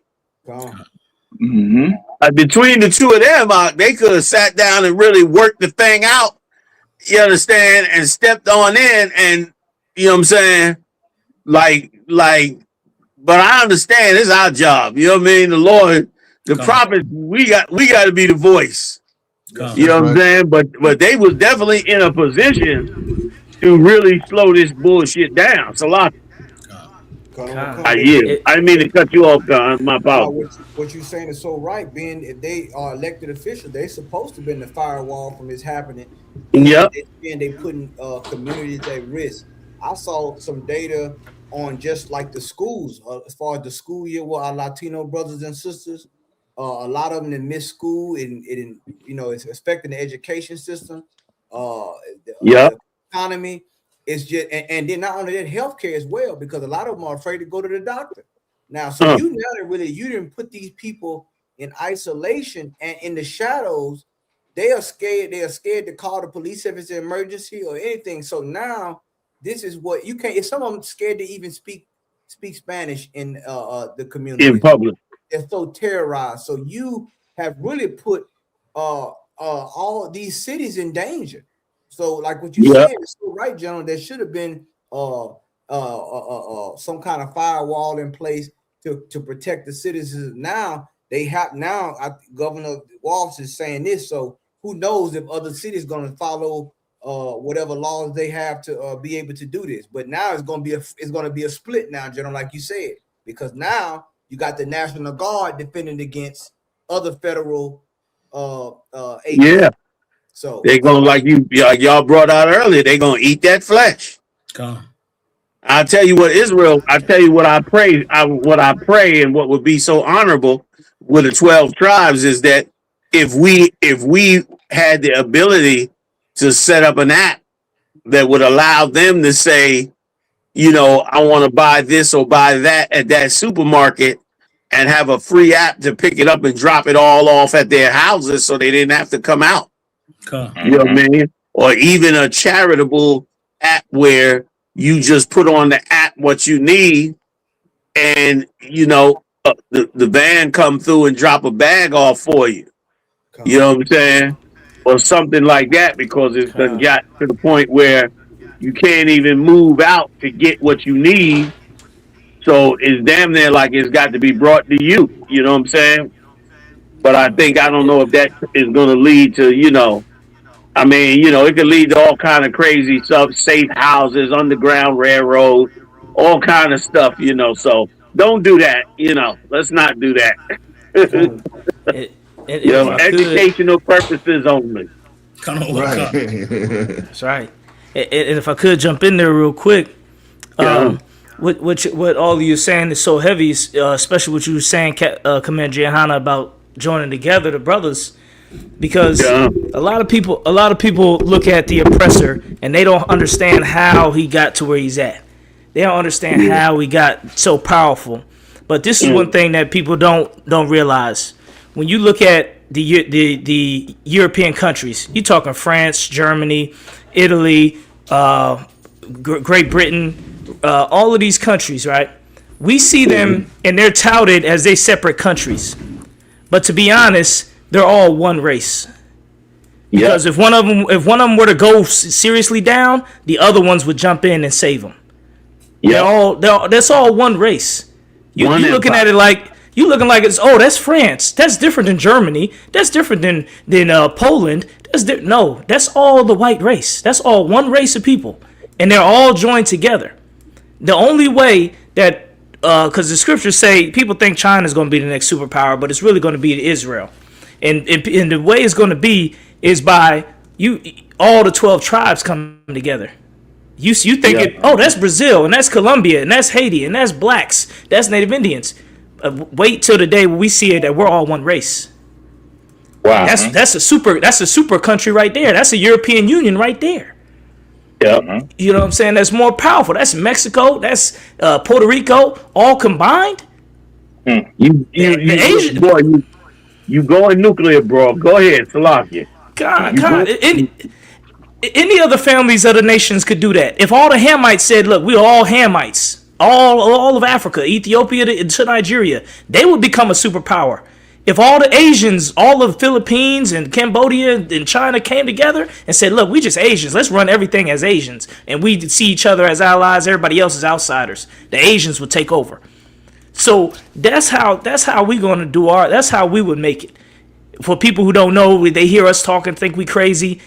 We crazy until you see a black and a Mexican and a Cuban and a Haitian and a Mexican and all these tribes like come together as one. And you see a group, you see one group and you be like, what the hell is that group? That's some multinational conglomerate. That's the most powerful group I've ever seen. It'll get crazy. That's right. If I could too, still, if I could get Ezekiel 34 and 5, like what you bringing out about the dividing up the place, and then what Captain Kapash was just talking about how, you know, the heathens, they join together. Like at this stage, it could be a whole like a perfect storm going on where he's doing this for Epstein. Before Venezuela hit is also to counteract BRICS, because BRICS is, you know, still trucking forward. And if they get that switched from the petrodollar, America will fall overnight. Literally, everything would just crash. You're right. Just like when they took Venezuela, they said the Dow went up. The Nasdaq, all of that went all the way up just on the thought of they're gonna have oil. They say Monday morning, opening bell, it was a surge. I think I forget how much percent, but it was a huge surge. So this whole thing with them, he damn near had to go in there. So it could be like a whole perfect storm. And for sure, everybody is shocked that Russia ain't make a move, China ain't make a move. When before If Trump says something, Russia would send fighter jets. Mm-hmm. If they move a ship in, Russia would send missiles. China would send something. They ain't send nothing. It's about 72, 100 and something hours later. It could very well be that they done devoured the prey, like the Bible said. If I'm Kawakan. Ezekiel chapter 34, verse 5. Mm-hmm. And they were scattered because there is no shepherd. Because there is no shepherd. There is no shepherd. Like the tribe of Asher, all the 12 tribes, we scattered behind the Christianity, the Islam, everything else, the politics. But we ain't coming together as one nation like the European Union or the United States of America or the free trade FTAA, the whole free trade agreement of the Americas. We ain't coming together like that part. Right. All the way. We just so scattered. Even to the point where they try to come together in the Caribbean there with CARICOM, the Caribbean community. Trump them getting ready to dismantle that shit. They ain't having Keep going. Kawakan. And they became meat to all the beasts of the field when they were scattered. And that's is more than likely what could have definitely happened with Maduro. Because all the way he have the support of Russia and China. Britain took all his gold, I think in 2016 or 17, and give it back to him. Remember, he gave it to Britain to hold when he wanted it after America put the sanctions on him. Britain said, we ain't giving you back nothing. That's how Russia started sending, the food and the help, the aid for them. So now they go in and they take him 3 o'clock in the morning Saturday. Surely by 10 o'clock, 2 fighter jets got to fly. Nothing. By 12 noon, China got to send a boat over across the other side, the Pacific. Nothing. Maybe Trump sat down with them in a business deal and said, listen, I'm going to turn my back on Zelensky, Russia. You go have Ukraine. China, I see you all having issues with Taiwan down there, and I know you all want to do Japan in. I recently had a conversation with the East Indian son. He was breaking down to me. He was born in India. He was breaking down to me how China and India are bitter rivals. Bitter rivals, even though they do tons of business together. He said in the region, China wants to bully everybody and run everything in Asia. And India is not having it. So their long-term agreement with Russia that they had, they took all the defense and the money and started building up their weapons. They have 100 and something nuclear weapons now. Because they know that even though a major superpower has your back, every long-term agreement has its limitations. That's what he said. He said, our culture, we have a 3,000-year-old saying. When he said that, sir, my heart nearly dropped. I was like, I don't even know what that sounds like. Without the truth, we wouldn't have no 1,000-year saying. You're right. You're right. He's talking that like, he's not proud and vaunting it on me, but I could tell he taking pride in his people. He's like, he said the saying is to run a country, you have to have a pulse, and then you have to have a military. He said you build a treasury, and then you build your military. So he said once Russia started supporting them, they started seeking towards building their military and building their nuclear warheads. And that's why Modi didn't flip on Russia when Trump tried to pressure him. Remember, Trump him and say, nah, you need to come on this side, leave Russia alone. Modi said, I have a long-term agreement with Russia. I can't do that. He was explaining that's why Modi didn't flip. So who knows if they all made a deal to turn their back on Maduro and let Trump just go in there. It's, low casualty. We don't have to go to war. For a time, there will be peace. I'll control the West. Russia, you control the middle.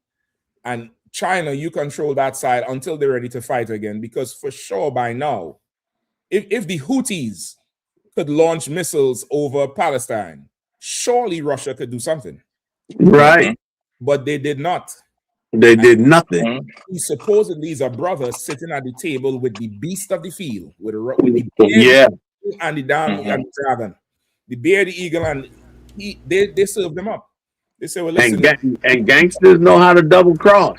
Exactly, like real gangster thing going on right there. And as you were saying on this, he could have for sure been in on it. Like, okay, well, listen, I'll do that part then. Just make it look good, and go all the way with it, because for sure the whole world is baffled at what the hell is Russia doing.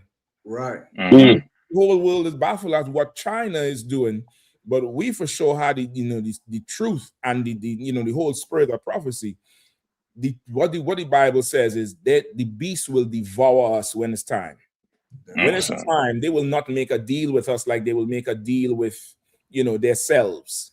And it explained why Trump was so hard with Zelensky. You ain't got no cards. You ain't got no cards. He's slamming him hard and then coming on the back end and he'll turn his back on him.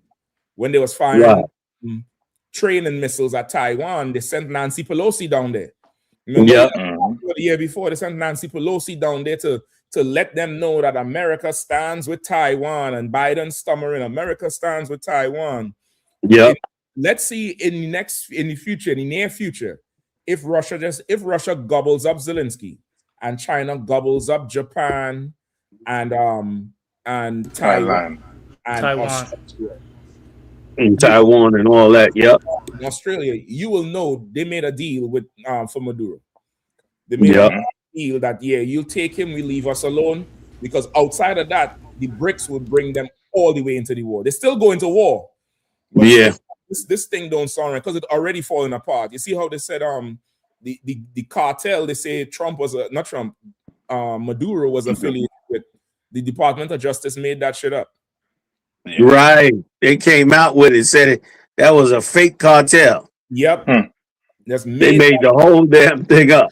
Made the whole thing up. The charging documents have nothing about fentanyl. All the boats they bomb for fentanyl, the charging documents cocaine. Like they just lie and steal like it's nothing. Like exactly. You know what I mean? And if I could go ahead. Go ahead. Go ahead, Cap. Go ahead, Cap. I was just gonna add that, you know what I mean, right now I use a rule of thumb. Wherever he say that other people doing, he doing. Right. You know what I mean? He tell you, you know what I mean, your people, you know what I mean, abusing women, or they abusing women. You understand? That Epstein file, more than likely they might have to change it to where's the Roman one who married the horse? Caligula. Yeah, change that to Caligula files. You know what I mean? Yeah. That what it is. But if I could get the second Ezra's 2:43. This is speaking what Commander Yahanna was saying that Esau is trying to do right now with his people. You understand? He trying to, you know what I mean, he trying to secure his people throughout this entire earth. And right now, you're not hearing anything about the Palestinian, what the so-called small hats doing across there in Palestine. You're not hearing nothing. All you hear about Somaliland, and that's the last you hear about it. You know what I mean? Who knows if and then the woman who Dulce is her name, the president for Venezuela, she said it seems as if it have a tinge of small hats in this also too. Damn. She called them out. You know what I mean? She called them out. She called them out. Yeah. You know what I mean?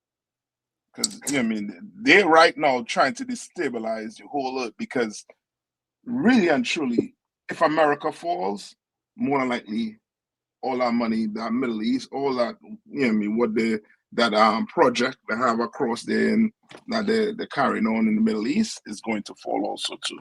Yeah. Yeah. And they can't afford that to happen. But second Ezra's Second Ezra chapter 2, verse 43. And in the midst of them there was a young man of a high stature, taller than all the rest. And upon every one of their heads he set crowns. And this is what Christ wants to do. Yeah. You understand? Christ wants to come and set crowns upon black men and the men who's supposed to be in rulership. The oppressor, he had his chance to rule. And he doing a piss poor job right now. Right. Piss poor job on the earth. He can't rule nothing, as you were saying. A servant can't run anything. The servant, he has to serve. You understand? And you can clearly see that the oppressor, he needs somebody over him so he could serve them. So he could tell them, no, you don't, you know what I mean, don't take this machine and do this. You go plant with this. Go do this. Yeah. You go and do this. You understand? Like down to him, you know what I mean, running, you know what I mean, being in charge of something, he is going to destroy it. Right. You understand? Any more on that? Come, sir. And was more exalted, which I marveled at greatly. That's it. That's Christ. Oh, Christ wants to put on your head, black man. What you gonna do? That's right. You're gonna have to separate from America to get a crown. You're gonna have to separate from these Europeans, from these Africans, from these other nations. You're gonna have to separate. Yeah. So like, can I say Con, one thing? Get down. Go ahead, y'all. Okay, so like, you want to say something, just so like I yield, John. No. Y'all go ahead. Oh, okay. No, I just wanted to speak on the point of what Captain Nathak and everybody we've been talking about as far as like hit this man's behavior in the earth. And General, you said some heavy earlier about discipline, and the Lord, He's gonna put belt to ass when it comes to these types of situations, because when you going back to what you said about the birthright, General, and I remember bringing this out some years back when I think somebody might have tried to say that, you know, Jacob stole the birthright, and you brought it out. You said it was a legitimate sale. Yes, it was. It was a legitimate sale. That was a legitimate transaction. It was a legitimate transaction, General. And a transaction that he didn't want to keep. That's the water, General. And if I could, I'm come right back to you. That his mother, being a wise mother, knew the transaction was made and went and ensured that the transaction went through. Yes, right. She didn't want to leave it to chance. Right. And let me tell you something. We should be sitting around waiting with our half-cooked bowl of porridge. Because he coming to get it. Right. That's right. And when he do, you better have your transaction ready. Yes, sir. And know what it is you want when he come looking for your help. You know what I mean? That was a legit. They try to say that. Muslims try to say it as well. That he stole it. You getting some reverb, some backflow, right? I hear my voice in the system. It should be good now, sir. It should be like they try to say he stole it. No, he sold it.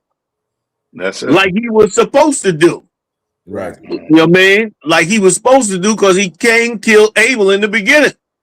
And the Lord brought it back. And this time, remember, they had them records. This time, Abel said, "Oh, hell no. I'm going to get that birthright from him. I'm going to be laying on him. He running out there, greedy bastard, running in the woods every minute, trying to catch every piece of meat and every animal in there. I'm going to stay right here and till this ground and make some good porridge. Yes, sir. With what little is here. And when he fall, I'm going to get him." And that's what we're supposed to be doing. So like, if I could jump in there as well. Because he is coming. I think I cut Yahanna off though, Kabas. Yahanna, was you done? Oh, no, I wanted to just say one more thing too, General. So, Kabas, you take it next. I apologize. Go ahead, Cub. And it's so heavy because it don't have to even always be done. Yeah. Like the food it wasn't even done all the way. Nope. So like just putting the effort into it, like you said, is what we need to do as far as positioning ourselves. Time of being hunger bitten. Yeah. And you know, why Esau tried to genetically modify a blessing, and he can't do it. He can't do it. Like the more he tried to get into his power, like power is like it's almost like somebody power is tailor made. So it don't fit everybody. It don't fit him. I mean, he got it on, but he's uncomfortable. It don't fit him. He's doing things. Once again, he know how to grow government. He know how to shrink government, but he can't run a government. He can't. He rulership does not fit him. Yeah. And the world is seeing that now. The world is seeing that the emperor has no clothes. He's not fit for this position. You know what I'm saying? He has the quote unquote authority, but authority and power is two different things. Right. And he cannot genetically modify no matter what he does, he cannot genetically modify a blessing. And that's so heavy, General, you bringing out about the birthright. You understand? Because it's tailor-made. You know what I'm saying? So I just had to bring that out, General, as far as that on that point. So like you. Go ahead, Kapar. Damn right. Man, man, y'all dropping it so heavy. I just want to jump on this because this is the proof right here, the historical proof that the 12 tribes coming together is a problem. Because I kept hearing about the Bolivarian Republic. So when I look up the Bolivarian Republic, Venezuela's real legitimate name is the Bolivarian Republic of Venezuela. When you look up Simon Bolivar, he was the 19th century revolutionary leader who played a pivotal role in the independence of Venezuela, Colombia, Ecuador, Peru, and Bolivia from Spanish rule. So he was getting the Asherites free from Spanish rule. But when you look even deeper, because I've heard of this as well, he was funded because he lost his initial support. He was funded by the Haitians. The Haitians, it says here on the AI, the president of Haiti gave Bolivar approximately 4,000 to 6,000 rifles, ammunition, food, and even printing press to spread revolutionary ideas. Hundreds of Haitian soldiers and sailors joined Bolivar's expedition to fight Spanish rule, and the only rule they had for helping them was you have to free all slavery. You have to end slavery in all them places you fight. Then you get even... You bringing nuclear tonight. Go ahead. Let me let you finish. It's the last part right here. Because it blowing my mind. I kind of I heard all these different things, but I never... So when you go even in deeper, even it goes into Cuba. Because during the time of Simon Bolivar, Cuba was one of the few places in the Americas that did not gain independence. However, the connection was deeply personal for Bolivar. You had Cuban soldiers who also volunteered to fight with Bolivar's army. And it goes all the way into the relationship with Fidel Castro and Hugo Chavez. Because it keeps going. Because Cuba sent tons of doctors to Venezuela, and Venezuela sent oil to Cuba. Even when Hugo Chavez caught cancer, where did he go? He went to Cuba for treatment. You go look at the history, he went to Cuba. So all the tribes really been fighting to kind of come together, and the oppressor been on it. He already know what it is. He know, a Haitian going over here, there's free slaves over in Venezuela. Then the Venezuelans getting with the Cubans. And it says something here about Puerto Rico too, but I didn't get to read it. This is all the AI's breakdown. Is give the history quick. So the 12 tribes coming together. That's all. I mean, this is stuff I gotta dig into more as well and bring out in classes, because this is history that is not taught. This is history that is not taught. And that's one. If I could, y'all, Salagi,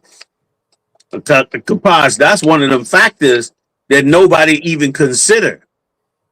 Nobody even considered if they start coming together. And here's a more frightening thing.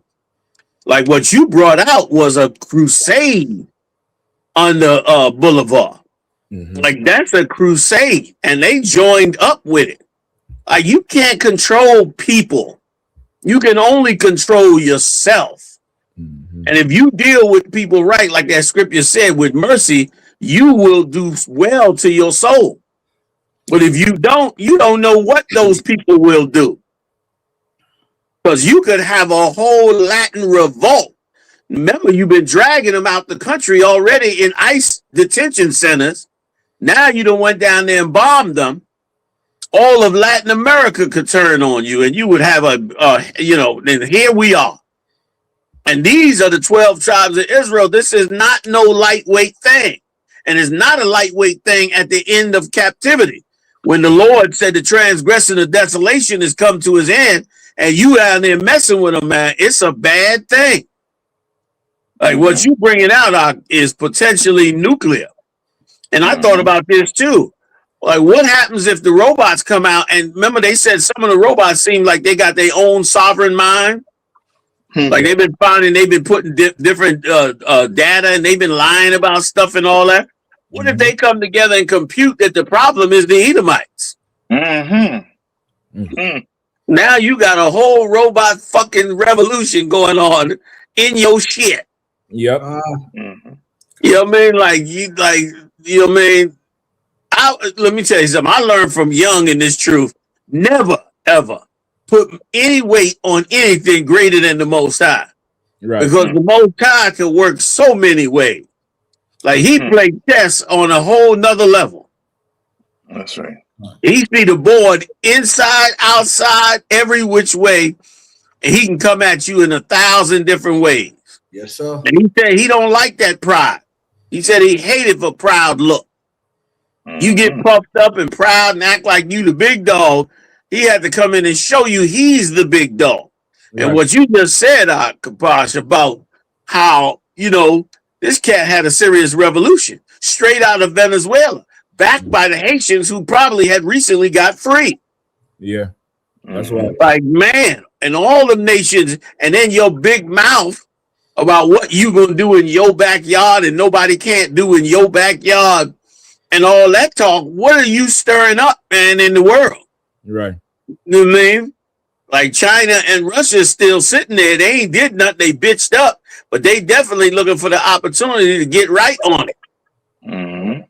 And if they can do it from the background, they surely wouldn't hesitate. Kapash, what you brought out, that shit is serious. Like, you brought out how the mind of Israel came together. Like, as a slave, I didn't even think about it until you brought it out. Like, my head didn't even go there until you brought it out. Like, the same could be with the robots. Any goddamn thing. The mosquitoes could turn on your ass. Right. You know what I mean? What the hell are you gonna do? Yep. And generally, if I could, I do believe, I think Bolivar, I think he was a Spaniard, but he turned around and fought for, you know, the whole South American continent and got the help from Haiti, because remember, Haiti had to turn back the conquistadors the same way. Right.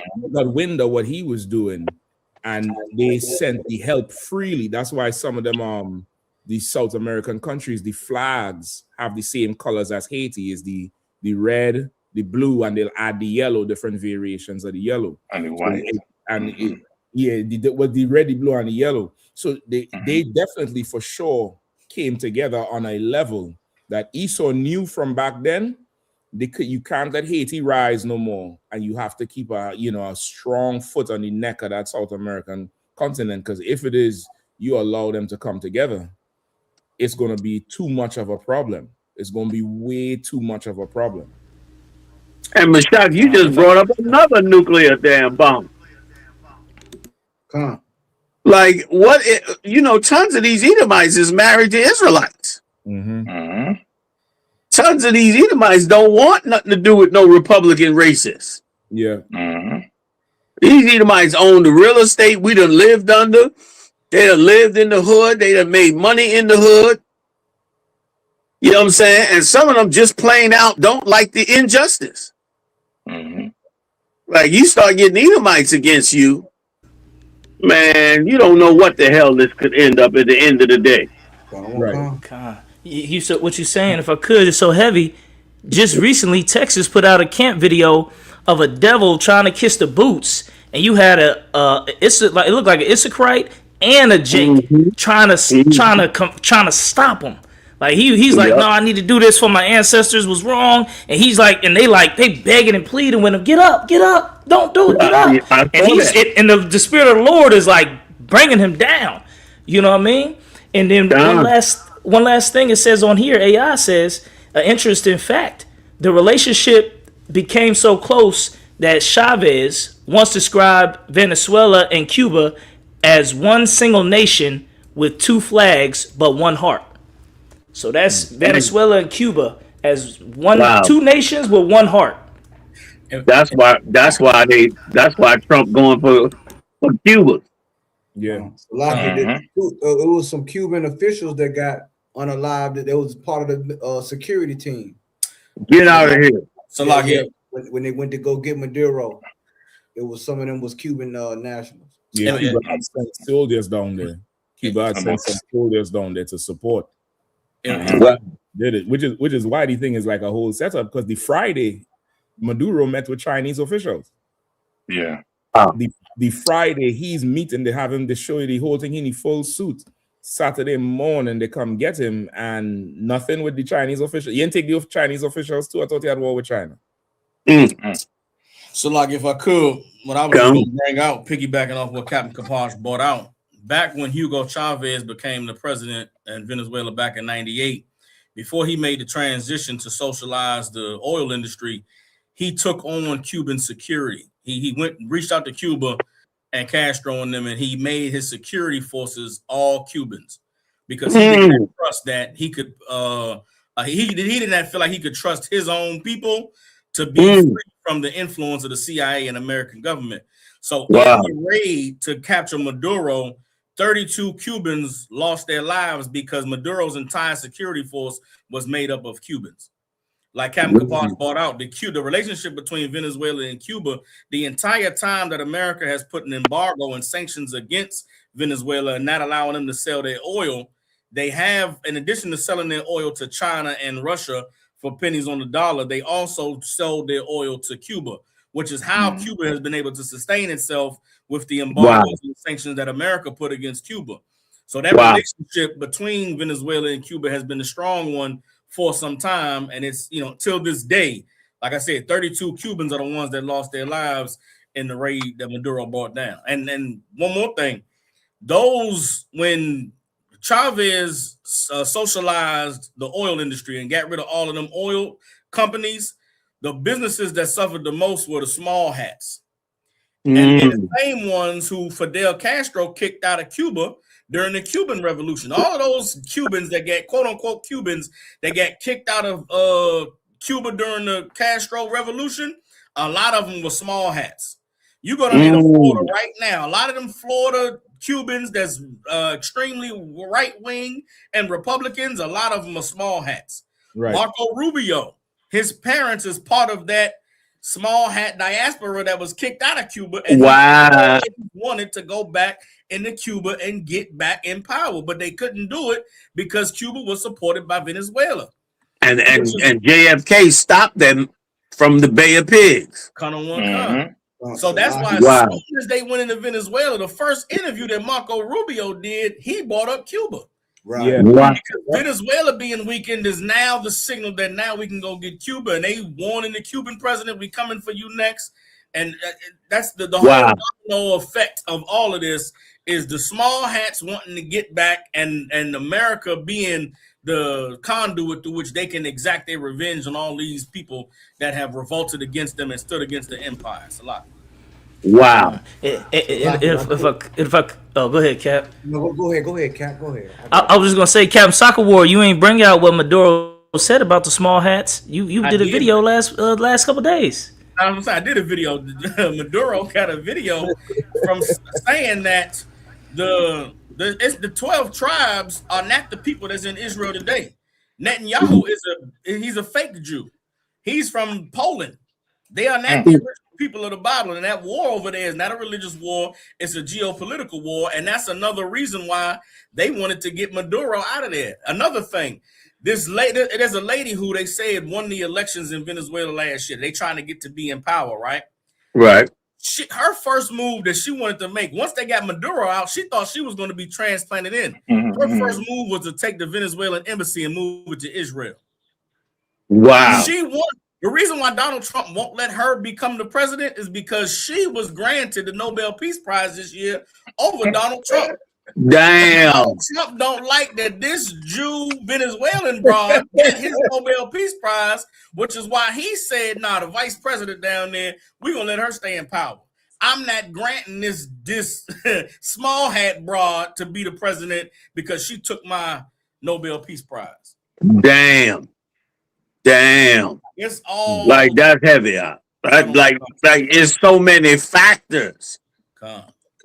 This thing could go anywhere from here. Right. That's so heavy.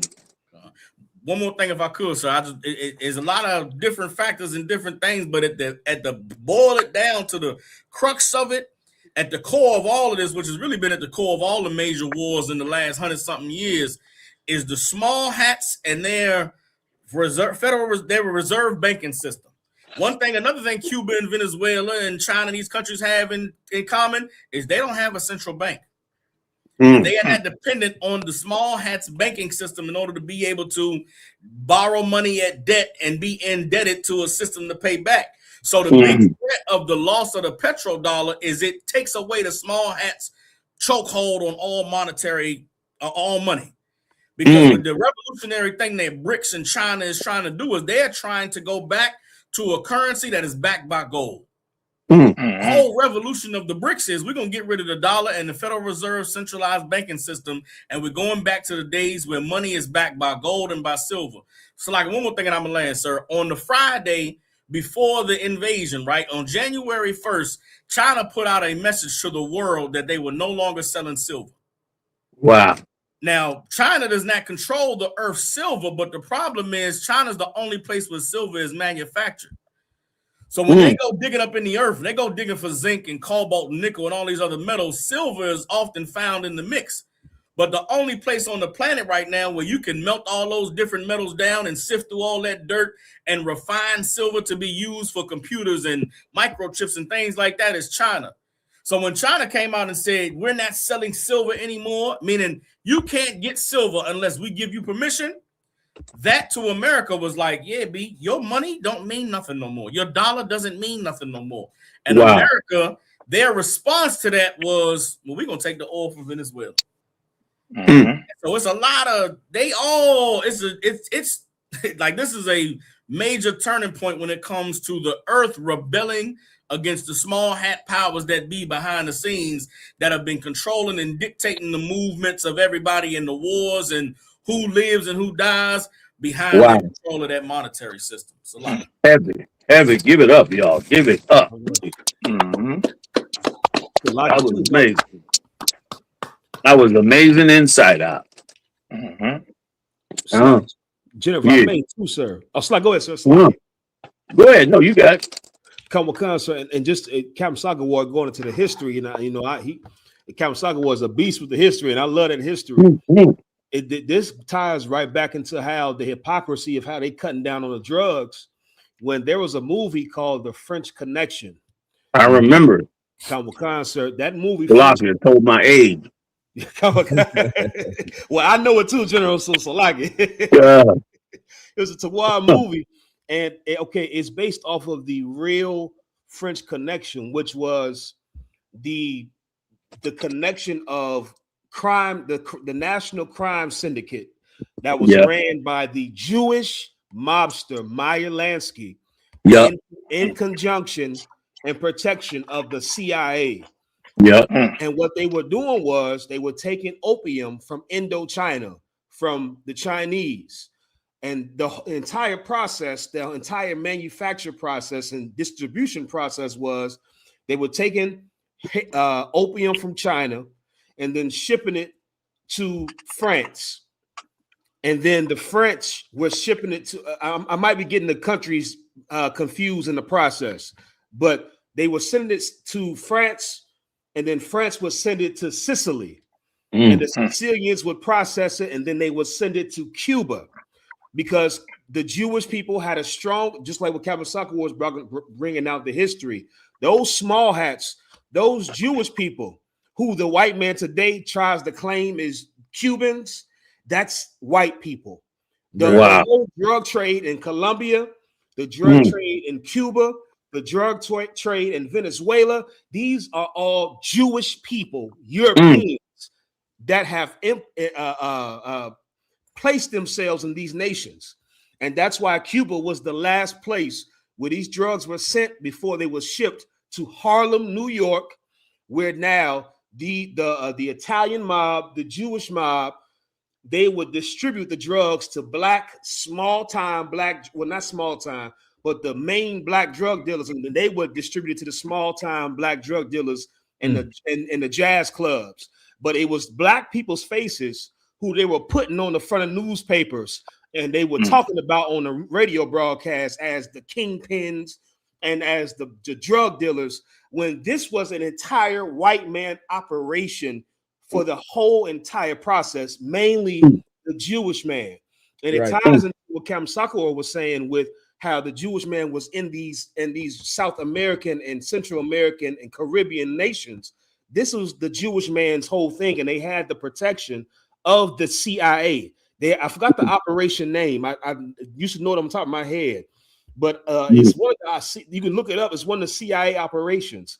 It's connected with French Connection, sir. It's all tied in. How you charging people, our brothers, with drug selling when you've been involved with this, with the crime syndicates for as long as we can remember, since the 1800s. This is what you do.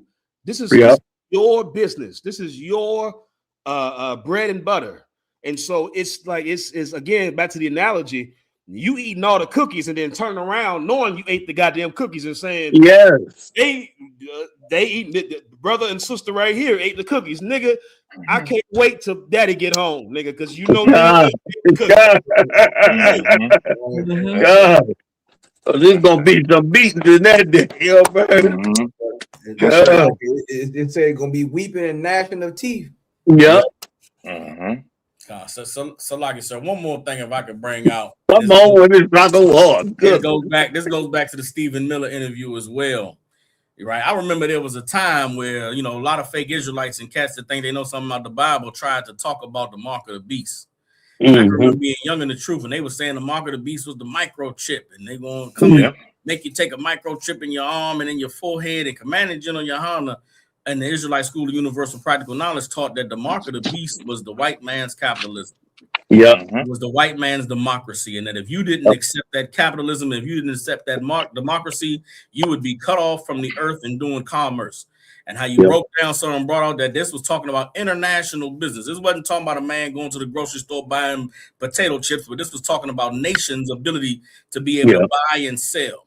Well, in the interview that Stephen Miller did with Jake Tapper, he brought out that they are the beast. And the reason why Venezuela is cut off is because they have not accepted the mark. And I don't even know if he meant for it. He said that? So no, okay, he doesn't literally say it, but if I could, Captain Mashak, if we could play the 6 minute and 23 second mark of the video, Stephen Miller says, well, I'm gonna let the video speak and then we'll come back to it, sir. Salaki. Yeah. Pull it up because I close it off. Okay, come on, yeah. So in the interview, Stephen Miller is talking about what they've done in Venezuela, and he's speaking about why he's so confident that it's going to work. Jake Tapper is like, well, y'all gonna send the military in there? He's saying we don't have to send the military. He's saying you can put boots on the ground, and is Donald Trump going to be the one making the decisions for Venezuela? And Stephen Miller says we don't have to. We're already in control, and he gives the reason why they're in control. You understand? And if you understand the mindset behind what Stephen Miller is saying, exactly what the scriptures lays out concerning the beast that would be the one that would be in charge of men eating and drinking and living on the earth. Salaki. Wow. You said 6 minutes? 6 minutes and 23 seconds, sir, if I could. It's one that even members of Congress who are big Trump supporters say day-to-day operations in Venezuela, that is acting President Rodriguez, right? It's not some sort of American emissary. What I'm saying is, we'll keep going here, Jake. So I want to say what I'm saying, and you'll follow up. But what I'm saying is just one level above that, which is that by definition, we are in charge because we have the United States military stationed outside the country. We set the terms and conditions. We have a complete embargo on all of their oil and their ability to do commerce. So for them to do commerce, they need our permission. For them to be able to run an economy, they need our permission. So the United States is in charge. The United States is running the country during this transition period. If that's true, obviously that doesn't mean that President Trump is setting the bus fare schedule inside the country. So doesn't mean that President Trump is assigning the K-12 curriculum in the country. The indictment that the president and the military. Listen, Jake Tapper is a square himself. But watching this baldhead fool talk here, talking about they need our permission. Even Tapper can't take his arrogance. Yeah. Even that, like Jake Tapper, he is so sick listening to this fool talk. Come. Like this cat is super arrogant. Like by definition, we run in the country. In other words, by definition, we own this motherfucker. That's right. And he coming out cold with it. If I could, sir, the implications of what he's saying, he's talking about starving a nation of 32 million people. He's talking about an economy where no one can make money, nobody can get any medicine, nobody can get any food, nobody can get anything to drink.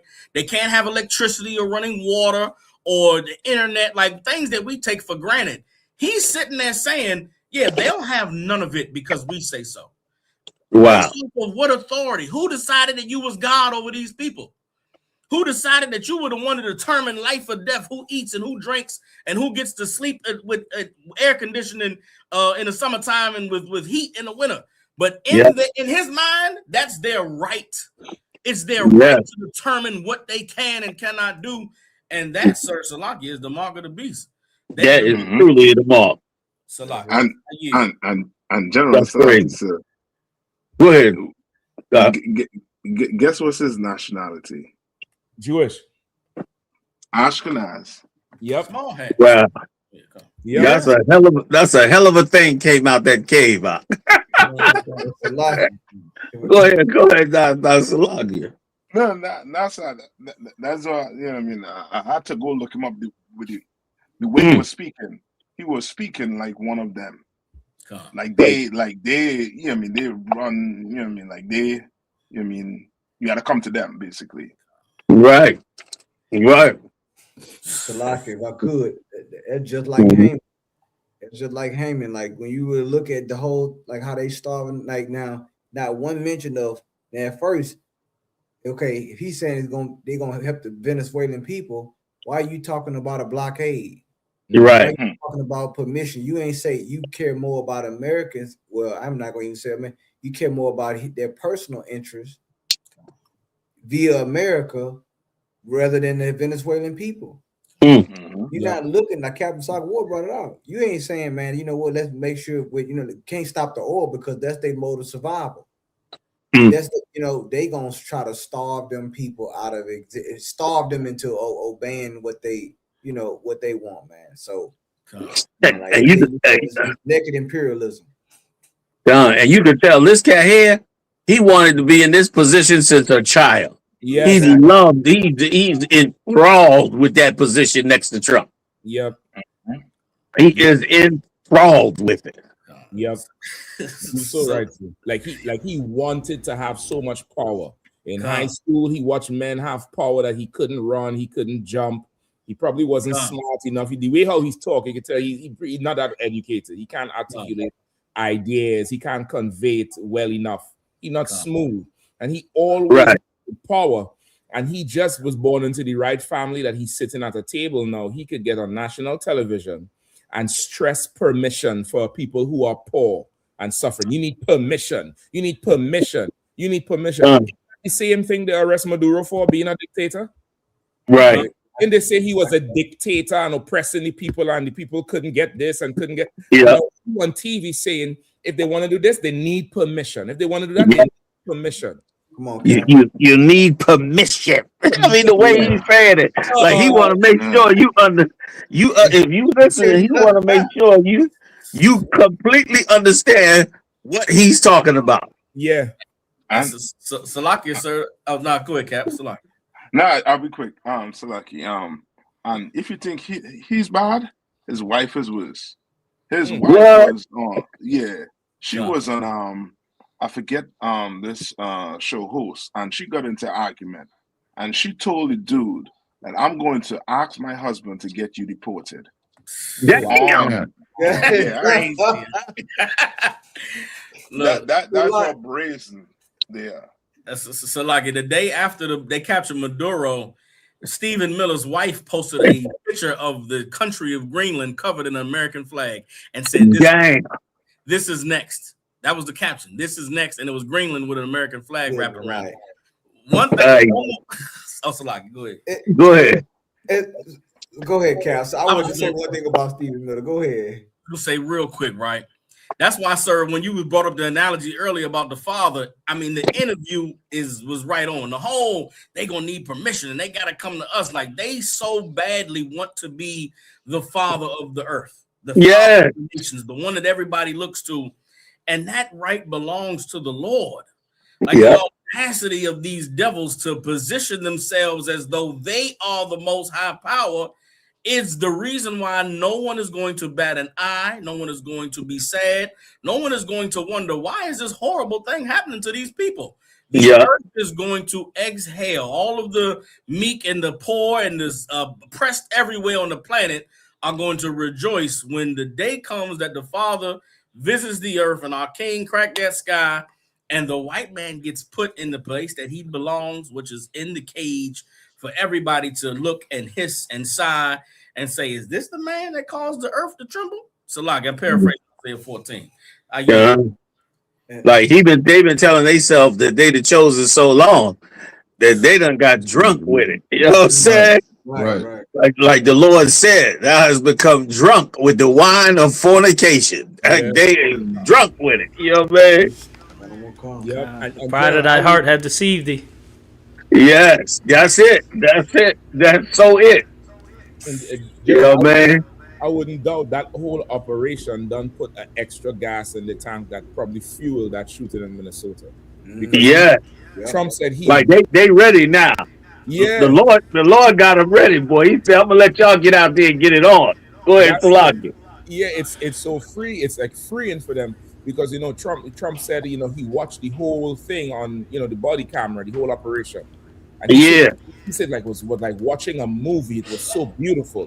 And so much other of their people seen Maduro look, scared or disheveled, seen his wife say something, seen the soldiers come in the room where they get him ready, then they put him in cuffs.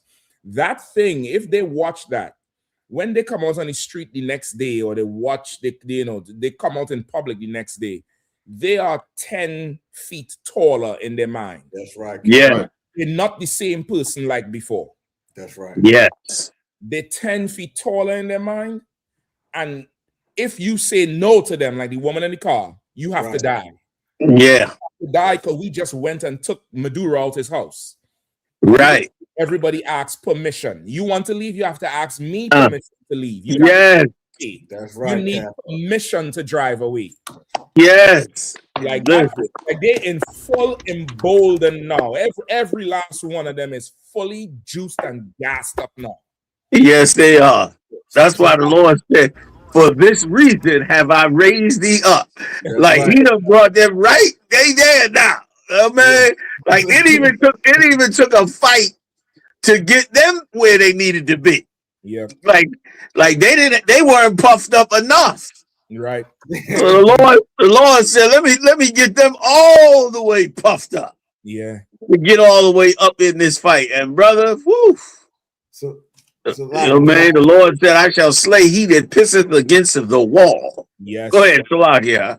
No, General, it's funny, man. That's so heavy, Cap, too, what Cap Mashak brought out, man. I remember Captain Soccer War, he brought up, I think it was last show y'all had, where he talked about Judge Dredd. And that movie, every time I see that movie, man, look, like when the Judge Dredd, he violated whatever he was supposed to do. And, he was already like, the judge, jury, and executioner. Yeah. When they brought him before the council and they started stripping them medals off of him, they said, "You are no longer a judge and you a violation of the law." He said, "I am the law." He was like, "I am the law." Like, you were no longer. They stripping him. It was funny, man. But that arrogant. If I could, that's so strange and that's so accurate. Because I was wondering, I got the devil on my slavery who's not a supervisor. He's the middleman to the supervisor. He was talking to me like he was James Bond today. I'm like, dang. he was like, "Yeah, you can go ahead, Kaposh. Go ahead." I'm like, why are you nigga? Was you Captain America, nigga? Thor or something? You trying to talk tough today? I was wondering what's going on. I see what's going on. They puffed up. They pumped up big time now. They feeling it now. We got it. Trump on the run. And listen, Trump gonna get a taste of it and realize, oh, this is what I got to do to get y'all on my side. So no problem. He's a showman. He know what to do. Yeah. So, brother, now, like they in the slide now. They ready for the Most High to bring everything that he's bringing. They ready for it. Yeah. Because they up in it thick and deep and, and all that. You know what I'm saying? Okay. ICE getting them at home. We going to go out there and get them out there. Yeah. But nobody knows the work of the Most High, man. Nobody knows what secrets the Lord had prepared for all nations. Yeah. You know Yeah, they for sure erect any Roman Empire again and spreading themselves thin like Rome. Like this ICE situation had the potential now to cause civil war at home over this white woman. Yeah, like, they're gonna have a war, at home and abroad, in the backyard and overseas. It's just gonna be too much, too fast. Yeah. Too much, too fast is going to be horrible, and the Third World War is going to, come up because BRICS is still marching on. BRICS is still pushing. They have the Epstein files and the Maduro thing all in our news, but on the other side of the earth, BRICS is still running. BRICS, they're trying hard to get this BRICS off the floor so that they could in America. They want to do it so damn bad. Wow. And if I could, go ahead. No, go ahead, Chris. No, real quick. That's what some of the experts were saying. They were saying America's involved in Ukraine, in Syria, in Yemen, in Iran. Just did something in Nigeria. Got all these different conflicts going on. Why would they try to do a nation building conflict in Venezuela, like go in and take over and try to really run that country, which they don't have the power to do? You know what I mean? With all the people, they don't have they could do try to what they did in Afghanistan. And the experts were saying, why would they they're just getting into too many things. There's so many things that's going on the table, and the fight in the Antarctic or the Arctic, that Greenland area, because of basically of so-called global warming, that the polar ice caps are melting. So that is becoming a new arena, a new trade area where Russia can trade and make moves through that area because the ice is melting. So, like you said, that's even what the experts are saying. They spreading themselves too thin. America's, starting stuff everywhere, and they're not going to be able to keep up. How are they going to keep up when they can't stop nothing that's going on? They saying they got kicked out of Yemen, or the Houthis pushed them out. So, it's not good. It's on. Tap, I'm done, man. I'm done. I'm finna run out on y'all. Yeah, this was one of them nights. The topics will just keep us going till 4 a.m. Yeah. Yeah. I listen, Joe. This is the first 7 days. Trump done erased the whole memory of 2025. I can't wait. Yeah. I can't wait to see Thursday by noon. I'm gonna be on the news to see which oil tanker he take, who in jail, who not in jail. It's like I can imagine this is how excited them women be watching them housewives dumb shows. Next episode to see who gonna fight. I want to see what other dumb shit he gonna do. Yeah. And who gonna check his moves? Right. Or is it true that he is fully unfettered? You know what I mean? So like, if I could, I've seen it online. A lot of people saying, "Is this the final season of America?" Yo, man.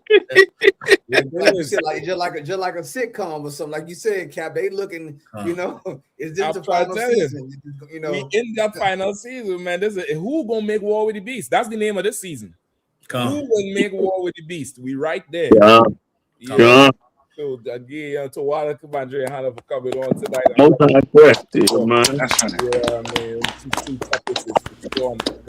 Everybody pay your Passover fee, man. ISUPK.com. $200 for every person 17 years and over. All is welcome. But for you 17 years and over, adults, $200 per person. It's a bargain of a deal. Week-long itinerary, events, performances, games, the whole nine, and Passover. Food, everything. food, liquor, everything. Everything covered, man, for that $200 for a whole week. That's better than any timeshare. I dare you to find my timeshare better than that deal. That's the True best that. deal on the block.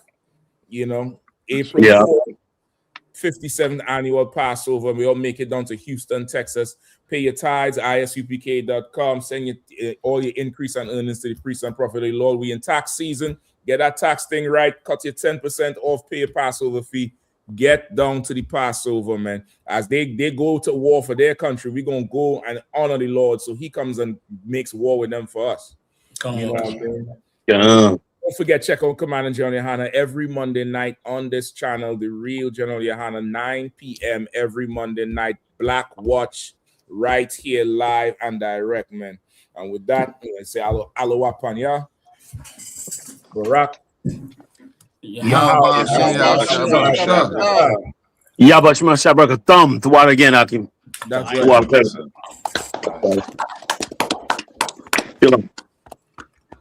Shalom, Israel. It's that time again.